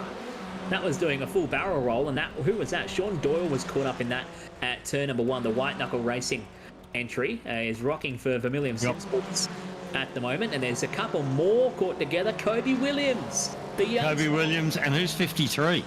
The 53 falling down the order is Lowing, caught up at the moment, and that is got badly damaged. Let's see that one. These guys, they're just driving a bit too hard too early. And they actually end up stuck on each other on the edge of turn number 2. The classic overlap in a Formula car. Just in the back of shot there's the white car just barrel rolling and somersaulting through the sand trap. Then we had this hole. Kobe, that wasn't pretty from Kobe. He didn't need to do that. It's early on. It's the heat race, mate. Take a chill. Now I want to see this one. Watch this one from Matthew McRae. He's involved in this, and watching Doyle in front, because it's Doyle loses it and then launches McRae through the air at turn 1. It sends him for a one-way ticket to the barrier. And amazingly kept the corners on it, according to iRacing's damage model. Yeah, I think the damage model needs some work, Chris. Might need a bit more work, because surely that would have done a fair bit of damage to that car. Check this out, though. A lead change. Eddie Beswick back to the point now, puts Damon Woods back to second, and the margin they have over Caleb Hydes in third is unassailable here in this heat race, but it's still some tight racing as Hydes is under pressure. Yeah, Thomas Hens is flying here. He's really putting some pressure on, and he's booking a place on the podium as far as he's concerned. He's going for it, so is Ewan Baker and Mitch Martin. Right in the middle of that battle, looking on board from Baker now, hard on the brakes, and Hyde's going to go around the outside at turn 4. There's just a moment of overlap there on the exit of 4. And Caleb Hydes gets a nose in front, but now Hens goes back to the spot. Interlocking wheels again. Still side by side through the roller coaster. Can you believe this? And Hydes hangs on to the spot. This is addictive, this is. To watch that sort of racing with a side-by-side and interlocking wheels, and it is addictive. Mitch G. Martin on the outside of this battle, looking in at the moment on board the number 38 entry, watching as we still are on board with Ewan Baker. Currently P5 on the road in this battle for third, fourth and fifth in this sprint race, as we've just ticked over halfway through the sprint race. This is some great racing. We can see his David Coulthard helmet there in the foreground. The Scotsman who lives in New Zealand doing a fantastic job.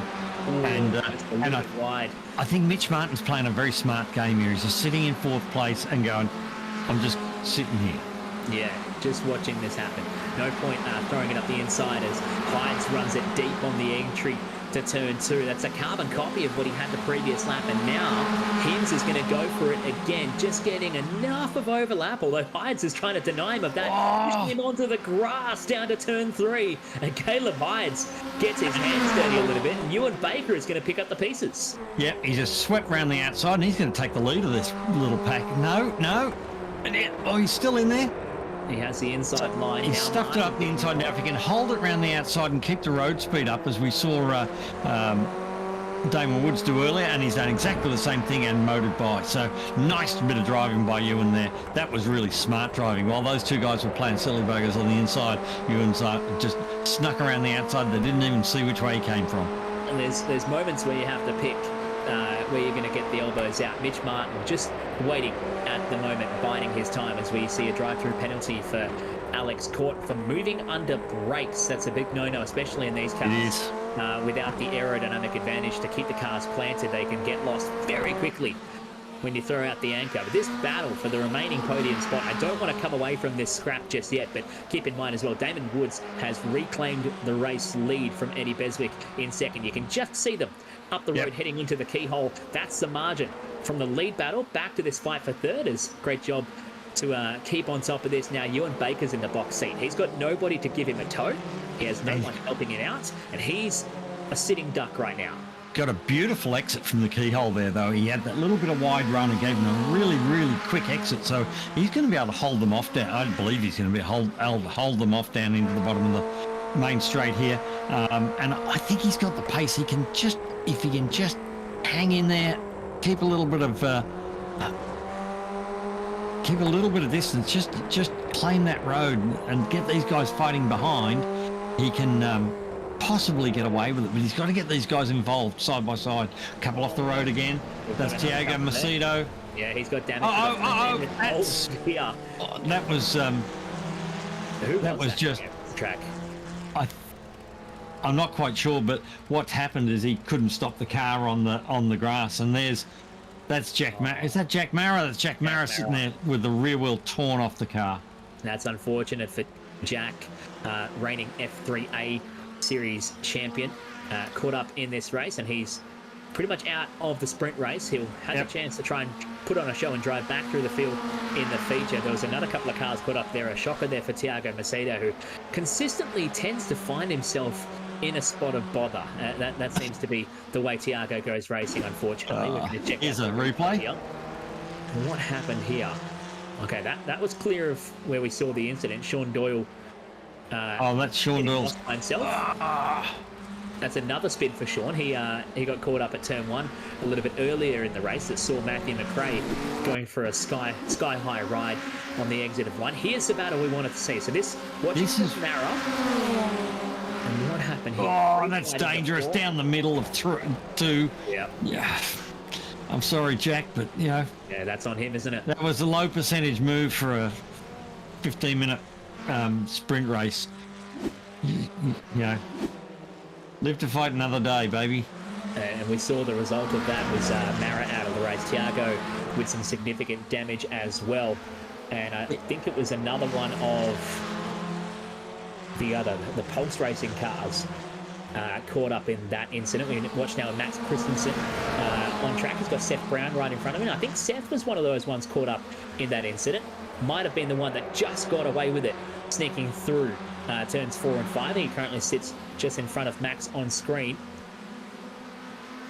Yeah, so we've got Eddie Beswick. He's only a tenth or so off the back of 2/10 off the back of Damon Woods. So they're battling hard at the front still.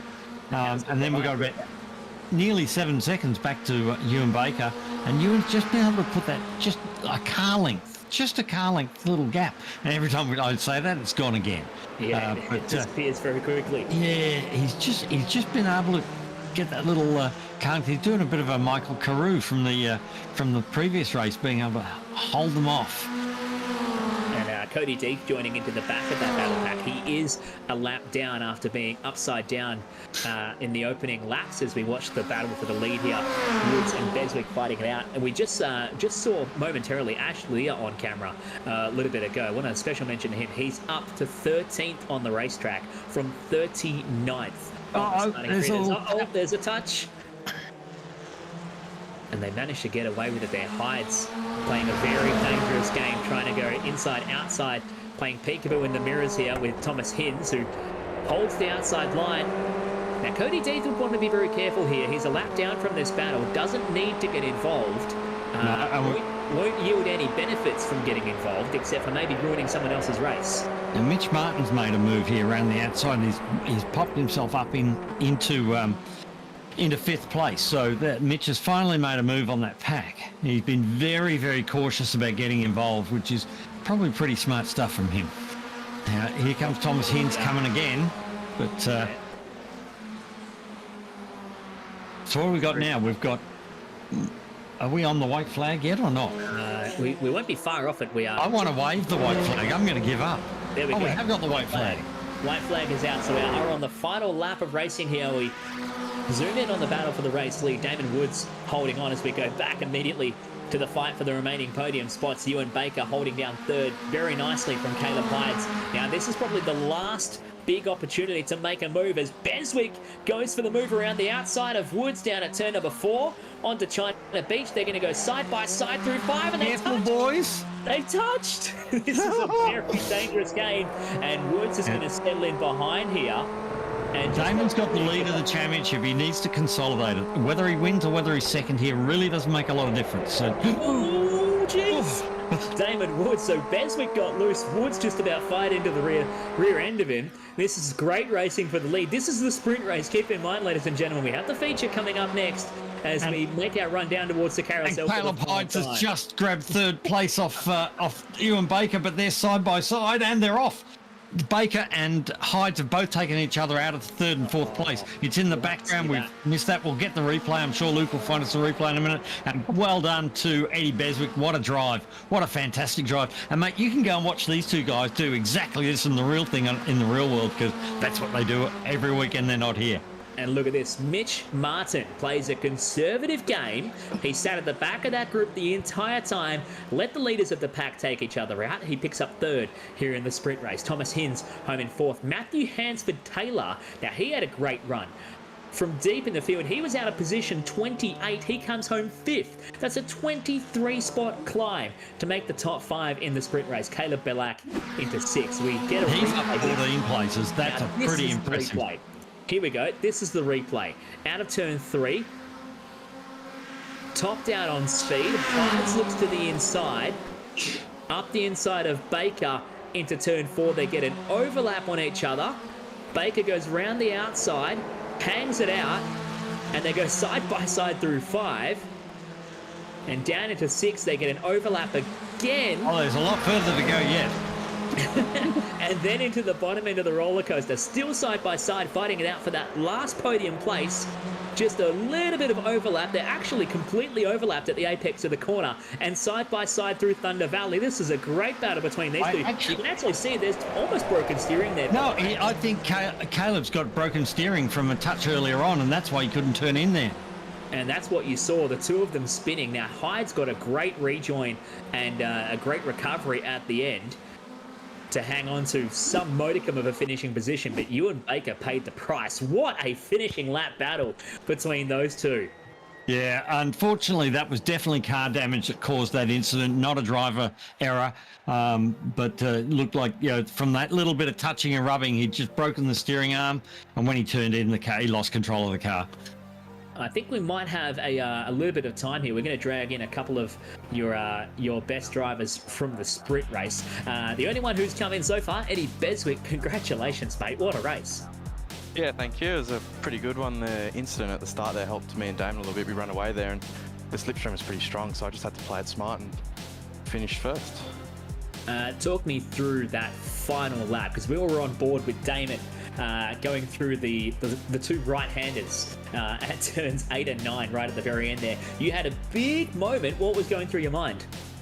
Oh, well, I knew I had to lead coming off the back straight, and you know, it didn't really matter how fast I went through the rest of the section. As long as I kept on the road, I was pretty confident I could stay in front of him.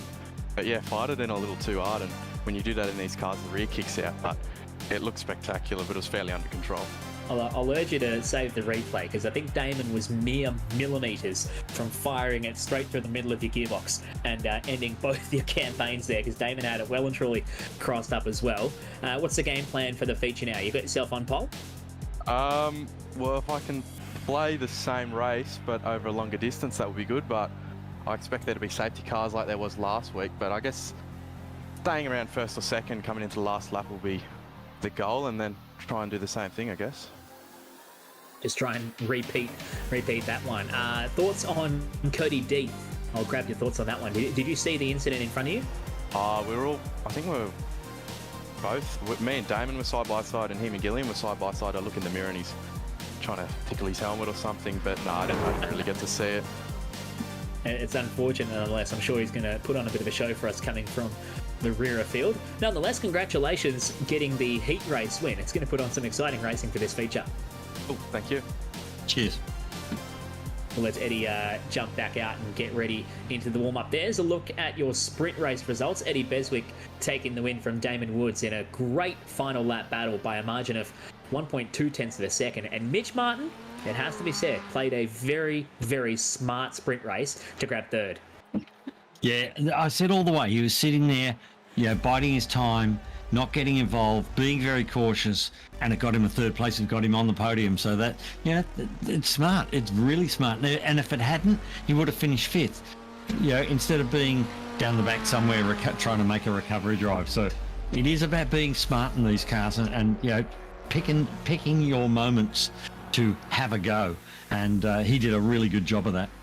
A special mention as well goes to Matthew Hansford-Taylor, up 23 spots in the sprint race. He didn't get the qualifying that he wanted. I mean, keep in mind as well, he was only 19th quick, but only did 11 laps in pre-qual. So that's the kind of people I keep an eye out when we look at our pre-qualifying results here. You look at the guys that haven't done many laps in pre-qualifying, but still park themselves where they need to be.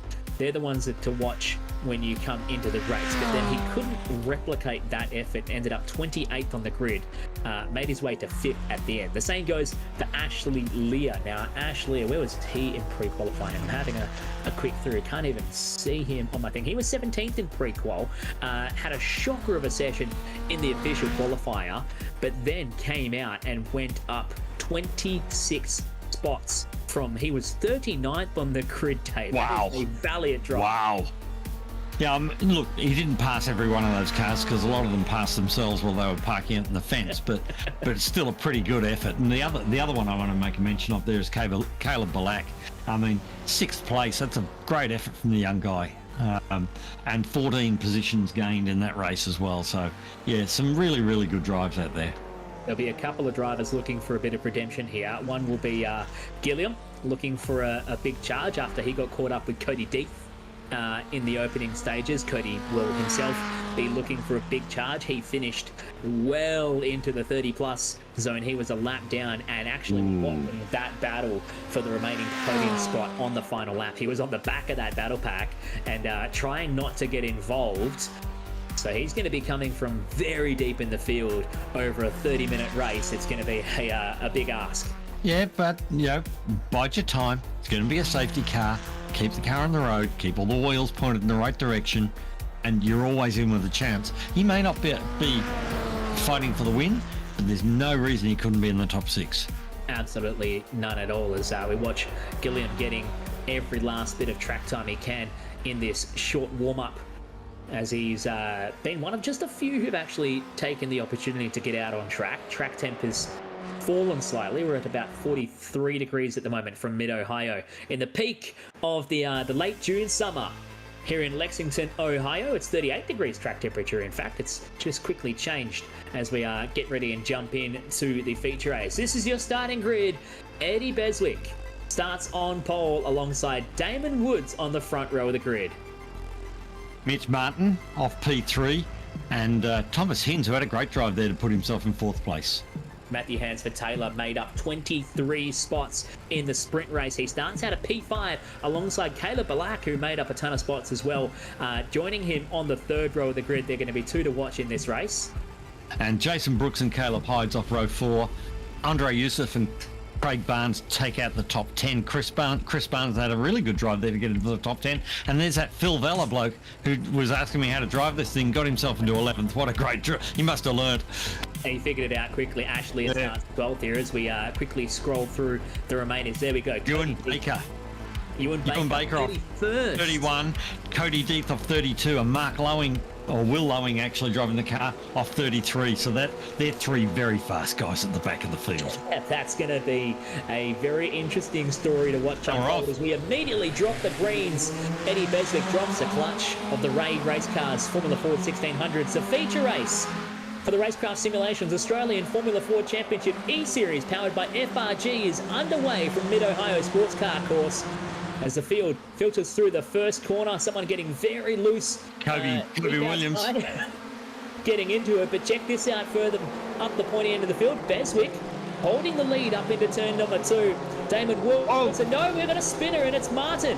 Mitch Martin spins in the opening lap, and we have absolute chaos unfolding in turn number 2. That was Mitch Martin got tagged by the guy behind. Ewan Baker caught up in the chaos as well on the exit of turn 2. Ash Lear caught up in that as well, as the leaders don't even know about the action behind them. They're fighting it out for the spot as Damon Woods almost falls off the edge of the earth on the exit of turn number 4. We're surely going to see a safety car. Thomas Hinz off the road at turn number 4 as well. He's going to try and rejoin without beaching the car and running into the side of someone as the field goes scrambling to try and dodge him at turn number 5. That was pretty chaos there, and I think it looked to me like whoever was 4th place there's tagged the back of him. Safety car. So we're straight into safety car conditions. I expected it to come after all the carnage unfolded at turn 2. The benefit here falls the way of Damon Woods because he assumed the lead before they call the safety car. He will lead the field around, and we get the opportunity to watch this again. Watch the 38 car if we can, as we're watching a little bit further back. Is it? See, he's been tagged from the inside, has he? I think it was. I think he might have got tagged, and then Caleb gets tagged as well by another car. One of the pole cars, and then Barnes goes through, gets caught up. Car 9 is Youssef. Youssef has tagged tagged the car 32, is it there? So I think you'll find a couple of penalties happening here. Here we go. We'll watch this from on board. No, that car was... He's lost it. 92's lost it all by himself. I take that back, Andre. That was not your fault at all. Oh, dear. And Hyde's the big loser out of that one. He gets caught up. So many cars getting caught up. Now, Mitch Martin, watch this here. Through turn 2 by himself, loses it. Now, this was the first incident that catches them up. They spun to the inside of the track, and Mitch actually did the smart thing of not holding the brake and letting the car roll to the infield. Maybe a bit of a messy rejoin, though, as the field... Look at it chaos. Over Ben Roberts backwards across the road there. Oh, no. Oh, the chaos that is ensuing. We're going to catch it one more time here as the field made their way into turn 2. We're going to watch Matthew Hansford-Taylor. Now, this was Matthew smack into Mitch Martin, gets tagged by Thomas Hinz, and then comes to a stop. He's just sitting where you don't want to be. He actually dropped the clutch and drove straight into the field, but it was all for naught because he gets cleaned up anyway, and that's done a serious amount of damage to that car. Well, that was an exciting start. Unless you have the, look, we got a real safety car. We've got the safety tugboat instead of the canoe. The Aston Martin GT4 official FRG beautiful looking car. It's a fantastic car, isn't it? Great fun to drive. It is. As well. Yeah, so... by Lockie Capel at the moment, who is going to be, in just a moment, stepping on the skinny pedal and making his way back to the pits. We heard that the safety car period will be ending, and then the control will fall to Damon Woods, who gets the chance to set the pace, and when he wants to go, then we'll go green. So sitting there in 3rd place is Caleb Balak. What a drive. So he's done very, very well out of that first corner. Played a sensible game, and you know, sometimes the sea just parts for you, and you get a clean run through. And he's obviously been lucky, but then I believe you make your own luck. So he's done a great job. Josh Brooks there in 5th now. Seth Brown's back up into 6th. Timothy Harris in 7th. We've got some new names in this top 10 this time round. Max Christensen in 8, Kyle Ridley in 9, and Josh Fitt up into 10th. As we almost go green, Cody Deeth is already up to 11th. That's up 21 spots in the opening exchange of the race. He had to take the advantage of the opening laps here as we go straight to green and immediately went 3 wide down the main straight. 2 of the Eclipse 6 Sport cars involved in that one as well, but it's Damon Woods who's going to lead the field through turn number 1. Beswick right behind from Balak, and look at that snarling pack of Formula Fords jostling for position up the hill into turn number 2. That 3 abreast across the line on the inside of that with Cody Deeth. So I don't know whether he's made some more spots, but he was certainly trying hard. He's up to 6 now. And somebody's so wide there. And they all managed to rejoin. So another battle further behind. Hayden Millington in 12th at the moment. He's just on the inside, trying to get one done, I think, on Alex Court, who's up 26 spots in the opening exchange. He's got Kobe Williams up the inside there as well. As they touch banging wheels on the exit of 4, and Williams gets an overlap with Millington, just gets away with it too. That's very risky stuff from Kobe Williams. Who's that jamming it in the inside is Will Lowing. That was a really risky move there. Jammed it down the inside. I don't think the saw him and closed it in. A little bit of a wheel rub there. These things are pretty easy to break the suspension, so you've got to be a bit careful with this banging wheels like they're doing out there. Well, they're driving them like tanks at the moment deep in this field. Woods leads the way from Beswick. They're already breaking away from the likes of Balak and Brown further behind. Keep in mind, Seth Brown up 16 spots. He started out at P20 after the sprint race as we seemingly get a bit more cloud cover here in Ohio. And now Brown just at the back of the shot looks to the inside on Caleb Balak and trying to force the issue here. They're going to start going at it, heading up the hill into turn number 2. This is going to be a move in the making. Brown looks to the inside. Caleb doesn't try and challenge it because he can't move over where a car's occupying that space, and so Caleb's going to give up the spot here, and there's going to be another one trying to sneak through. Jason Brooks gets alongside. Yeah, I mean, Caleb's just got to take his time here. He doesn't want to get involved. He wants to keep the car straight. You know, take your time. These guys, anything can happen. From this position here, there's no reason you can't win. Deeth is taking the big risk. He goes down the inside at 4. He's going to drive straight across the nose of Seth Brown, and he gets a 2-for-1 deal, 3-for-1 even, as Brooks is off the road and tags the tyre barrier on the exit of turn number 5.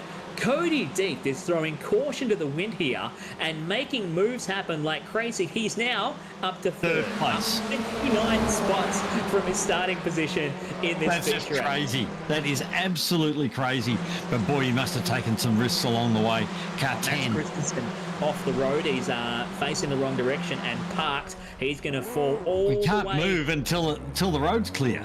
No, can't get out there, and he lost it in between turns 8 and 9, so he's going to go to the back of the bus now. P37 for Max. We'll see what he did here to make that happen. It's into that hard right-hander and just gets it locked up under brakes, and around she goes. He was a passenger up until that point, and then that is waiting an eternity for the field to go by. It's like rush hour on a Friday night here. When you're trying to pull out from the T-junction and they won't give you a spot. Yeah. Or it's like fighting for a car park on Christmas Day. Oh, what a drive, though, from Cody Deeth. Oh, car 4, Cody Deeth has just received a 5-second penalty. Now, I would say, I was going to say that comes as a surprise, but when you get your elbows out that hard, that early in the race, you're probably going to get your nose a little bit dirty. And Cody Deeth just proving that, so he'll now have to serve that penalty, and he's going to undo all the work that he put in to get up to third. He's arguing the case for the race control, which is never a smart thing to do. No, it's usually better. There's a 5-second penalty. Just let it sit, drive the best you can drive the race, and argue it afterwards. There's a whole procedure. This series actually has a whole procedure where if you have an incident, you report the incident at the time. Race control make a note of that. They'll review it during the race. If you get a penalty afterwards, you can make an appeal and say, yeah, I didn't deserve that, and make a genuine appeal to it. And they will look at that. And if you didn't deserve it, they'll take that 5-second penalty off you. Now we're seeing a replay here of the pass that Cody made to get into third. He actually net coded through the nose box of Brown, and then we saw Brooks going off the road in the exit of that turn 4, turn 5 complex. That was a move that put Cody into third. Now, we're not 100% sure whether that's the move that is in question with race control, and the only people that could answer that are the race folks control in the stewards room in race control, who are currently hard at work looking at every single incident. As Jason Brooks is off the road at turn 1, he was in the fight for the top few spots, and now he's going to the back of the bus, as has Sam Stride around as well. So. Oh dear. This is where, at the start, they've got their concentration, and as you get to the middle of after the sort of 10-minute mark, and we're around about that now, the concentration starts to waver a little bit, and that's where we see some people's mistakes come in, and so at the moment these two, they're off for the nice pair of dance partners, and they're off for the evening. So I don't know whether we can see them again. Cody Deeth's going to do everything he can, but it's 3.5 seconds is a big gap in these cars. And if he still has to serve that penalty. Kobe Williams there. Time penalty. Oh no, who's that? Beswick. Eddie Beswick is off the road at turns 8 and 9 and trying to rejoin. Gee whiz. Thought that was going to be rejoin. So that leaves David Woods by himself now. Beswick's gone. Yep. He's out of that hunt. And if he's got any damage, that's going to make his life even harder. We'll check it out here on the replay. Out of turn 8, it looks like it's a carbon copy of Max Christensen. Around it goes at the same corner that Christensen had the same issue. Yep. It's very easy to lose a car there because you're braking as you're turning, and the car's a bit loose and light in the rear, and you've got to sort of balance it on the brake, and it's pretty easy to lose. Here's Kobe Williams making a move up the inside of, who's that on the outside? Josh Fitt? So that's Kobe Williams up into P4. He's up 34 positions from where he started. He started 38 on the grid here for the feature, and he is making some moves. Next in line is Seth Brown. You can see him a little bit further up the road, as Cody Deeth has actually inherited second place now as a result of Eddie Beswick's demise in turns 8 and 9.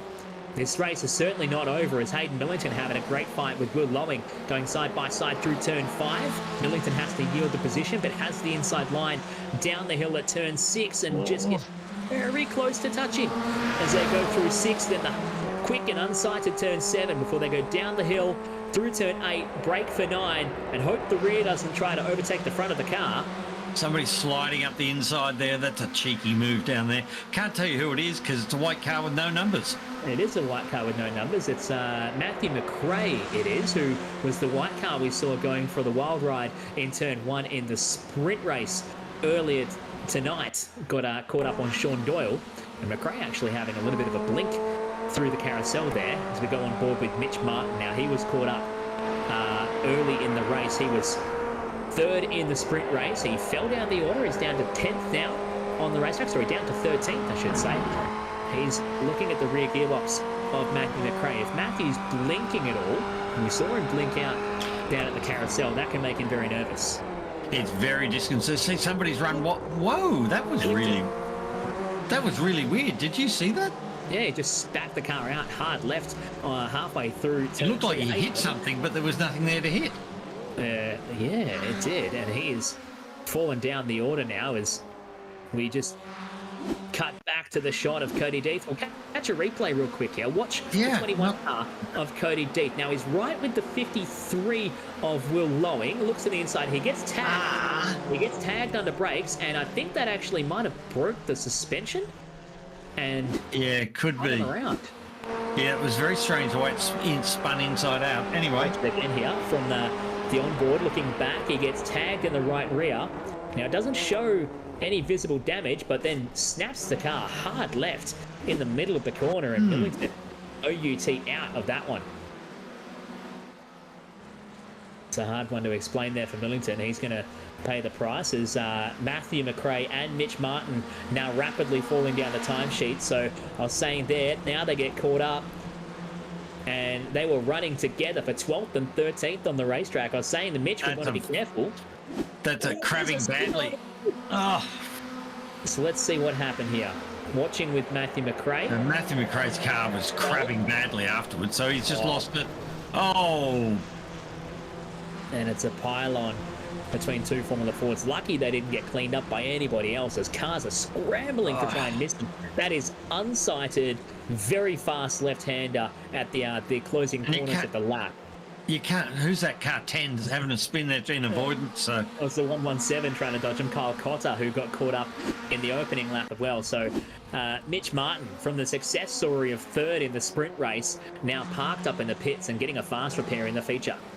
this is Will Lowing and Gilliam again battling away. They've been doing this for the last few laps. They're having a great scrap here. This is the fight for 8th and 9th on the road. Lowing was just involved in the argument that had Hayden Millington in there as well. Gilliam up 11 spots from his starting position as we look back from the rear gearbox of Gilliam's 36 entry onto the front of Lowing as they go through that fast left-hander at the top end of Thunder Valley and down on the brakes into the carousel.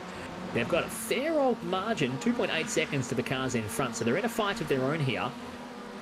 But a great scrap for the remaining placings, as we see all through this stacked 40-car field in gold. There's a pair of teammates running together. So Braden Martin. And Ewan Baker getting involved with Eddie Beswick. Ewan was caught up on the opening lap. Oh, there's a crash. James Foster gets tagged by a spinning car on the exit of turn number 1. Phil Vella gets caught up. Oh, Phil. That's a shocking way to end the feature after such a good run in the sprint. At the back of shot as well, there's a car actually trying to do a stack burnout up against the fence. That's what I can hear. I'm going, what can I hear?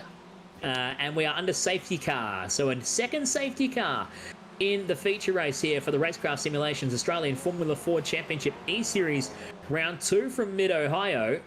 We've got Foster. This brings Cody Dietz right back into play. It brings him right back onto the tail of Damon Woods. But it does make his life a little bit harder because if that 5-second penalty... He's stuck in the fence. It's stuck halfway through the fence. Oh, sticky wall. He's actually got... I didn't think that was still a thing in iRacing, but it must still be occasionally. Yeah, look, it is. On the older builds of circuits. John Merritt is stuck in the sticky wall on the exit of turn 1. He's almost got it out. Oh, it won't come. It won't come out if it's jammed in there. Just have to imagine the break in the Armco like it should be. Like we'd actually expect from an old school circuit. We'll see the replay here. This is with Matthew McRae coming out of the carousel. Now this is after he's rejoined already because he's down in 34th and he blinks out completely. That's a bit scary, isn't it? When you drive, it's very disconcerting when you're driving with someone who keeps disappearing. And then just in the back of shot, oh no, we don't see anyone getting caught up. That was a little bit earlier. That was Mitch Martin behind, heading up into turn number 2. And oh man, a blinking car like that can be very hard to keep an eye on. Here we go. We're going to see the incident in turn 1. Phil Vella through turn 1 just loses it by himself. He's done it. He's done it on the curb on the inside, just taking a bit of the curb. It is a brutal curb on the inside of turn 1. He tags James Foster in the process, trying to gather up the car, and Foster gets caught up with suspension damage, parked up on the outside of the racetrack. And John Merritt in the 1 car. We're going to see what How happens. did he get in? How did he get into that fence? We're going to find out, I'm sure, Dave. As we just missed tree in the road. The trees, and he goes. He's just gone straight on. Oh, and that's that. Now I wonder whether he's actually had a disconnect issue. Because No, I it looks like he's think he trying to got move the car. tapped by that car under there on the way in, and he's put a wheel on the grass. Maybe. Here we go. We'll see it now because we're here. Oh, what happened then? Did he get tagged from behind? I'd like to see that from either rear camera or the car behind. Luke back in the broadcast studio is just queuing up shot after shot Let's after go, shot. boys. Here we Trying to get us to the go. action. Got what we need. There we go. So this is looking back from the car. Did he get tagged from behind? Car 09, is that... No. No, I don't think he did. That's really strange. In the 1 car, and that's his Maybe race he did have a disconnect. done. And unfortunately, he parks up in pit lane. Very likely a hardware failure. Occasionally, you get something like a loose connection in your wheel. Just like you do in the real thing. just like you do in the real thing. I broke a throttle cable once that held my throttle wide open on the old downdraft Weber carburetors and launched a brand new pushrod 1600 engine. Oh, beautiful. Nice and That's expensive. a painful day, yeah. A nice $5,000-$6,000 repair bill at the age of 17. Not what I needed. Working part-time in a kebab shop to pay the racing bill. So let's take a moment here, Dave. We're almost 20 minutes into the race. Damon Woods leads. Cody Deeth is in second, up 30 positions from his starting spot. But hanging over his head is a penalty. Yes, That's what we have to keep in mind right now. and that's what Damon Woods needs to keep in mind as well. But there is always a chance that penalty could be rescinded. So, it's better to win on the road if you can. But if you can't, don't take the risk. Finish second, and you probably get a win because he's got a penalty over his head. So, Damon's really in the box seat here. Seth Brown's looking good as well. And Kobe Williams has worked his way up to fourth. There's a bit of the cream rising to the top here. Absolutely. Kobe Williams up 34 spots. He started 38th after a race to forget in the sprint race. Behind them, Josh Fitt in the Simrigs entry. He's up 22 spots in 5th. So the only person who hasn't done the hard yards to get here is Damon Woods, and I'm sure he'll disagree with that one, with the racing he's had at the front, but he's only moved up one spot to hold the race lead into this final 10 minutes of racing. Caleb Bellac is currently where he started. He started 6th, he runs 6th on the road. He's joined by Carl Ridley, who's up 18 spots in 7th. Andrew Gilliam, who's up 11 spots in 8th, who got caught up in the sprint race. And he's climbing his way back up through the field now. Will Lowing up 24 spots in 9th. And Brody Shepherd up 5 spots in 10th. On back there in 12th place. Look at that. It's Eddie Beswick, and he's still in the race. And we've got a safety car restart. So Eddie's not over yet. Well, I'm going to be excited to watch, and if he was at the pointy end, we'd be watching him at the start, but you can just see him at the back of shot there for Eddie Beswick. He is going to be driving like a man possessed when we go back to green at the end of this lap. I want to make a mention for Alex Court. He's up 26 spots into 11th right now, and I can guarantee he is sweating bullets with Eddie Beswick right behind him. Oh, yes, you would be with seeing Eddie in your mirrors. I would be. And right behind Eddie's Thomas Hintz, who was running at the front at the start as well. So you've got a little pack there coming back through. So you've got Beswick, Hintz, Mitch Martin there in 14th as well. So that's that group. Oh, Braden Martin. Sorry, it's not Mitch Martin, it's Braden Martin. So you've got Baker in there as well. He's Ewan Baker, Thomas Hintz and Beswick coming back through the field. So, they've got 10 minutes to run. They've almost got the sprint race to run yet. And they do. And just a little bit further behind as well, you've got the likes of Benny Roberts in 18th, Jack Mara in 19th. Two guys to keep an eye on as well. They're joined together at the moment, just a little bit further behind the cars we were just speaking of. As Damon Woods sets the pace, and he's already got on it, so he's gone for a different tactic here, trying to catch everyone off guard. He went before the carousel, and we're back to green with 7.5 minutes left to go. And it's a pretty good little restart there. He did get a little bit of a break on him. I think the guy who missed the start a little bit there was Josh Fitt. He seems to have, there's a bit of a gap there. Kobe Williams has dropped a little bit into a hole in the middle as well. So, but Caleb Black, they're attacking Josh Fitt in the background. Up the outside, be careful of the cold tyres. And we look further behind as the whole field comes pouring up the hill and into turn number 2. Caleb Black was darting left, darting right, and Josh Fitt was having nothing of it, covering off at every turn of the move. But Cody Deeth now with the aerodynamic toe. Woods is going to pull him all the way down into turn 4. Watch for Deeth to maybe go for a move. He decides not to. No, he didn't challenge. He just backed off. He rolled out of the throttle, said, "I'll sit here." He only needs to lead on the last lap over the finish line, and he's not going to pull. He's not going to pull a 5-second gap on Damon. So he knows that. Whether he wins or not is all going to be based around that penalty he's received. But he's smart. There's no point in making a challenge there. Just back off, let it roll off, see if they can get a break on the guys behind, and then he's not under threat when he makes a move. Because if he makes a move at the moment and makes one little mistake, Seth Brown's going to be straight up the inside and snatching second. So they're going to try and break away, and then once he's got a bit of clear road and he's not under threat from behind, he'll make an attack. Absolutely, as we see Williams at the back of that 4-car group already breaking away from the rest of the field here. Williams has driven a brilliant race in this one as he actually holds the fastest lap of the race at 1:29.07 a little bit earlier on as he just drops the wheel on the exit of turn 1. He's playing a risky game here, flirting with the track limits here. Now, Lowing's here on the back of Black. Lowing's going to come up the inside and he's having a go. I think he's through. No. Well, it's marginal. He's got the overlap, and Caleb's given him the room. That's going to have them side by side. Nice bit of driving by both of them. And this is on for young and old here down the hill towards turns 3, which is just a flat kink in the straight. They're just so close, wavering in the air. Lowing's got position. Good bit of sponsorship coverage there for Caleb. Oh, that's very close. Last of the late breakers. Now you can see that's actually run him wide at 4, but he has the inside line to cover off at turn 5, and Balak has to settle back in behind him on the run down towards turn 6. There was a puff of smoke and a car going backwards further behind at turn 5. But Eddie Beswick, that's Beswick his way through. Yeah, right on the back of them, so he's charging through here. Beswick, and that's Gilliam in front of him. So those guys are super fast. We'll see those. I think we'll see those guys move up through here.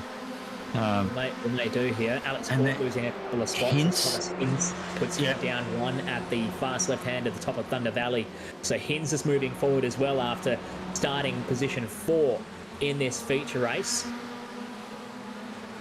Will Lowing now moves up a spot as well. So Balak, and he's pulled a little bit.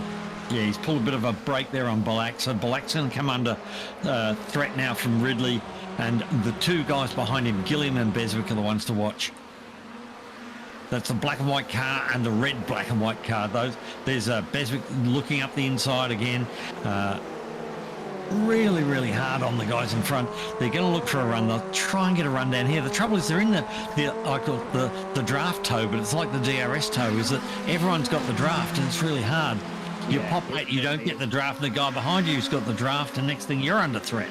So you can change very quickly in the toe here down towards turn number 4 as we see Alex Court darting hard to the right-hand side of the track. Almost gets an overlap with Thomas Hinz. He's trying to also get the move done on the 37 of Brody Shepherd, who's under threat as a jostling for spots through turns 4, 5, and 6. Now Alex Court still trying to find a place where he can park the number 44 Area 51 esports entry as we just catch with Jack Murray, who's trying to make his way back up through the field. Jack is up to 21st, up 14 spots. So he's driving quite a conservative feature race here after getting caught up at turn 4 in the sprint earlier. He had the entire right-hand rear corner hanging off the car.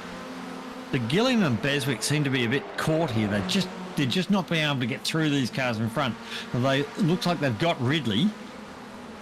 So now they're onto the back of Balak. So this will be the next one. I think they'll get Caleb here. They've got a bit of speed on Caleb. Caleb's done a great job tonight and beautiful driving, but these 2 guys behind are super fast. Yeah, and here goes one either way, one either side. Oh, it's risky as Beswick tried to look to the far right-hand side, and Caleb's defensive driving might actually cost him the run off of turn 2 here because Gilliam's got all the way around, and Beswick's trying to follow him. Beswick's got a cracker drive off there, and he's in that toe now. What's happened there is old Gilliam's moved across to the right to give the toe to Balak, but Beswick's down the outside. Get a button out of it. He slots back in behind Gilliam. He can't make too big of a move because you've got cars right in front as well. That's Josh Fitt and Will Lowing fighting it out. That's positions 5 and 6. Gilliam and Beswick fighting it out for 7 and 8. Balak now down to P9 as Damon Woods still leads the way out front, exiting turn number 9.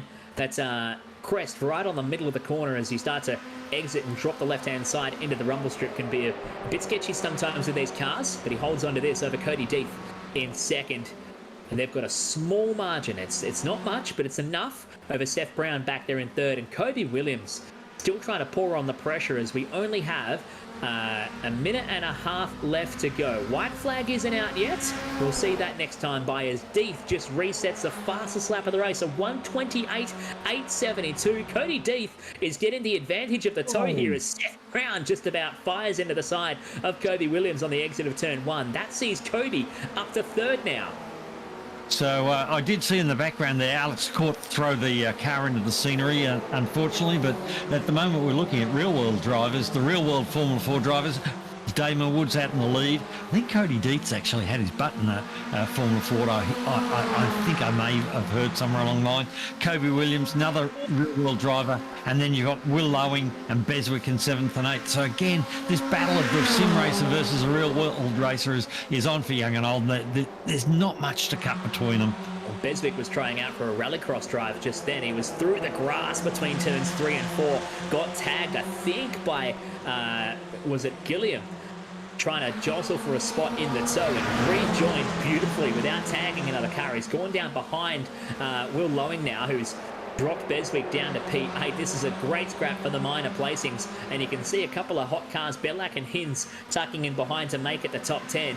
It is a 6-car battle for the minor placings inside the top 10 here as your leaders come out of the carousel for the penultimate time. We'll see the white flag this time by. 1 to run here from Mid-Ohio Sports Car Course. Damon Woods leads the way, but Cody Dietz is not giving up on this battle. I will say I don't think 6th and 8th place in this field is a minor placing. But, let's see if Cody Dietz can do what his teammate did to Damon Woods on the last lap of the sprint race. Can he do that down the back straight? He's putting himself in the place. It's all about getting a run off here. He's got a good line, good run off here. He's well in the toe.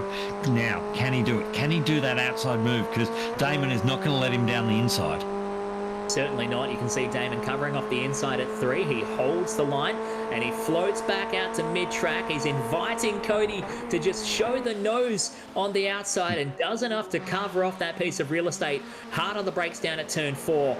And without Cody getting alongside through turns 5 and 6, this pretty much seals the deal for Damon, but it can all come unraveled late in the lap here if he's pushed the car a little bit too hard through this roller coaster. We've got down through turn 8. Mark and Lowing. we've got a car off, and Beswick is Lowing on and the road. Beswick are off the road. Oh, that's unfortunate for the end of their race. They're going to fall way down the order.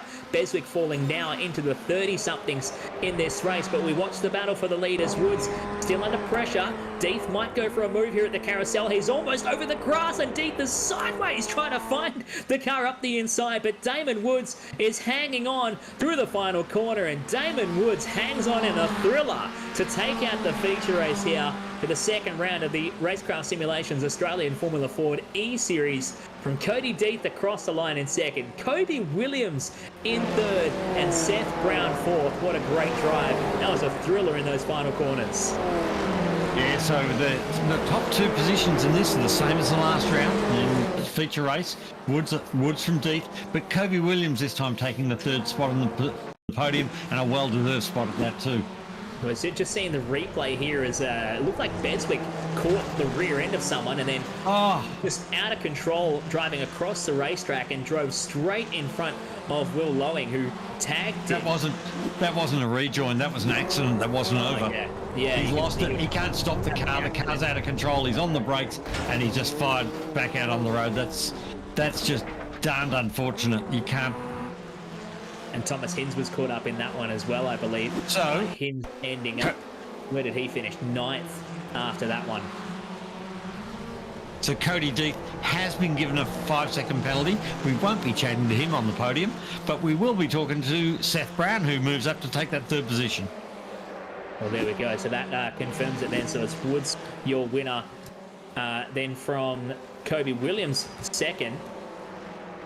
And then Seth Brown inherits 3rd place in the feature race here for the 2nd round of the RaceKraft Simulations Australian Formula Ford Championship eSeries, powered by FRG. We knew that 5-second post-race penalty was hovering over his head for Cody Dietz. He did a valiant job to try and steal the race win from Damon Woods right at the end there, but it was not to be, and Damon Woods claims his 2nd feature race win in a row in this championship. There's your final results as they finished across the line. Of course, Cody Dietz showing up 2nd across the line. We know he has that penalty, moves Cody Williams into 2nd and Seth Brown into 3rd. I'm going to say, Chris, all of this is very provisional because I can hear in the background there's a lot of talking about issues, time penalties for incidents that happen back and right through the field. So I'd say that's very, very, very provisional at this stage. But I don't think Damon Woods is going to lose win because he had a perfectly clean race and a really well-driven one. He absolutely did. We have him in the broadcast room now, just pulling them straight out of the green room as we check out the remainder of your feature race results. We'll start with Damon Woods. Congratulations, mate. Another feature race win for you, and it was a pretty solid race from your side. Yeah, I'm a little annoyed that we got that safety car. That kind of ruined all the hard work Eddie and I did in the first 5 or 6 laps. But, you know, it's racing. That kind of stuff happens, and, you know, it's always unexpected. But no, we were able to grab the win, which was quite good. And, yeah, I think I got quite lucky that Cody wasn't going to have a crack at me in the last lap there because he had the 5-second. But, yeah, no, it was a good, solid night of racing. So did you actually know pretty fully well in that final lap that Cody wasn't going to have a crack at you, knowing that he had the penalty? I didn't know 100% because we were in voice chat together, but yeah, there was no verbal confirmation that he wasn't going to have a go. So, you know, I half defended just in case, but obviously he went to the outside and didn't think about it, which was quite good. If he said he wasn't going to have a go, you wouldn't trust him anyway, would you? Oh, No. probably not, but, you know, it's all good though. Well, congratulations once again. We'll jump to second. Dave Roberts, take it away with Kobe Williams. Kobe, great drive, mate. That's up 30 positions in the race. So that must have been eventful. What were the highlights for you? Well, I made about 20 spots on lap 1, and majority of that was going through the grass on the exit of turn 2, which was pretty exciting. But nah, it definitely just had to keep my head straight and not make any mistakes and just be respectful for my moves and whatnot. I had a bit of a desperate move in race 1, which caused me to crash, so that's what put me on the back foot for the feature race there. Yeah, because we saw you upside down at Winton, if I remember right, as well. So, you know, mate, it is about surviving this, isn't it? As much as it is racing, it's about surviving. So, well done. 30 positions is a great drive. Yeah, thank you very much. Just before we move on, we're just getting a replay here from Kobe's opening lap escapades from the back of the pack, and I want to see it for the broadcast in turn 2 because I can see about 35 cars in front of him as he runs to turn 2, and all hell breaks loose as cars start firing everywhere. So I want to see where Kobe made it all happen and how quickly he had to move because it looks like an absolute traffic jam. Safe Not place just to through be. the grass, through the sand trap as well, Kobe. That's a great move. Yeah, look, I saw the car spinning in the middle of the track and I thought the safest option was going to be to the grass, so I took it and it obviously paid off. Every kid loves a sandpit. He loves the sandpit. That's 36 positions made for you to climb to second on the podium tonight. That is an incredible effort, and we all applaud you for that one. Cheers, thank you. Third place then, Seth Brown. A 16-spot charge for you, Seth. Congratulations, you're on the podium tonight. Yeah, I pretty much had the same race as Kobe. I started from the back, had a bad race 1, and then decided to see a massive pile up exit of turn 2 and just went straight down the middle and just went through to P5, and then I kind of just sat behind Cody because I knew he had way more pace than me. And then at the end, I was just too stoked to be at the front. I just didn't really bother fighting with Kobe because I knew it was faster than me. So yeah, I'll take a P3. Shame that Cody got a 5-second there. You say that. How much of it has to run through your mind when you're deep in the field like that? How much do you have to just try and calm yourself down to not make any silly moves and just survive that opening lap? Yeah, especially at Mid-Ohio, it was just everyone, like, you could just putt around at the back and still finish top 10 or top 5. So it was just, in my head, I was like, just chill, you're up there, just don't do anything stupid. And yeah, pretty much. Well, congratulations once again. You made the podium. We'll start with you for the thank yous. Who would you like to thank tonight? I'd just like to thank all the PSR guys from Pursuit Sim Racing, Andy and Andre for racing with me, Mannon Racing Products, Sideways Photography, V&M Simulation, and SS Images. Mate, a great run. Congratulations once again for third place. Thank you. Second place on the podium tonight, Kobe Williams. Who would you like to thank for the efforts? I'd just like to thank all my real world sponsors, Trading Garage, Essential Caravans, K&B, Cichlids, and of course anyone that's helped out with this. And of course the FRG team. And of course, yes. Congratulations, mate. Second place tonight. A great drive and a bit of a play of the day from yours truly. That was an epic run from the back of the pack. Yeah, thank you. See your winner then, Damon Woods, the second time on top in this series, 2 rounds in a row going your way. And you've had a stellar run in the FIA F4 Motorsports Australia series. Congratulations. Who would you like to thank?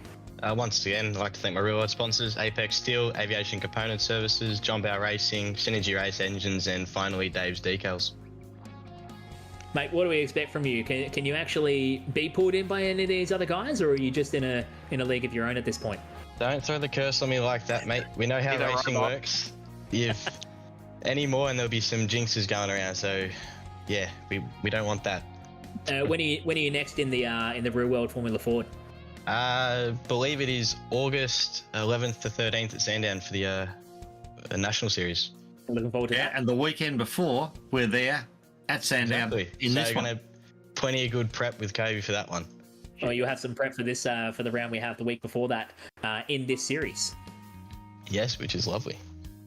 That's fantastic. Congratulations once again, Damon Woods taking out the win tonight. Thank you very much. Well, that is your top 3, Dave. That has got to be. I got one the more best thank race you, and we've I've got to say thank you to Formula Ford Australia for getting behind this. This is such a great initiative from them to really show the opportunity that's out there for people to be able to get involved in Formula Ford. So, mate, if you're sitting here watching, don't just sit there. Get on iRacing. Get in this Ray. It's a free car. Next time we're at Monza. If you think tonight was exciting, wait till we get to Monza and there's 6 abreast down the main straight. It'll be crazy, but be a part of it. Come out and have a go. You know, it's open to anybody who's on iRacing, so long as they've got off their P plates. But get involved. Come and have a go. It's open. You know, it's not a locked field. You can come out any Monday night, the night before the racing, and there's a pre-qualifying. We have up to 120 guys trying to pre-qualify for these races. So be a part of it, and then you never know. From there, one day you might find your butt in a real one.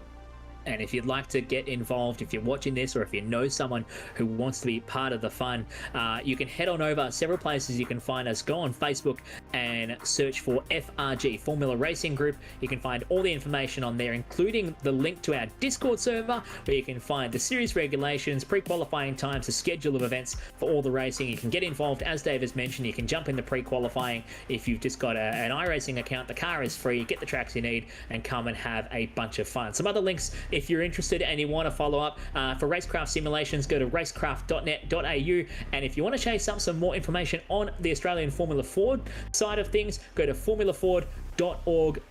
It's been a pleasure to bring you all this action, Dave, on Racestars TV. I can't wait to do it again sometime soon.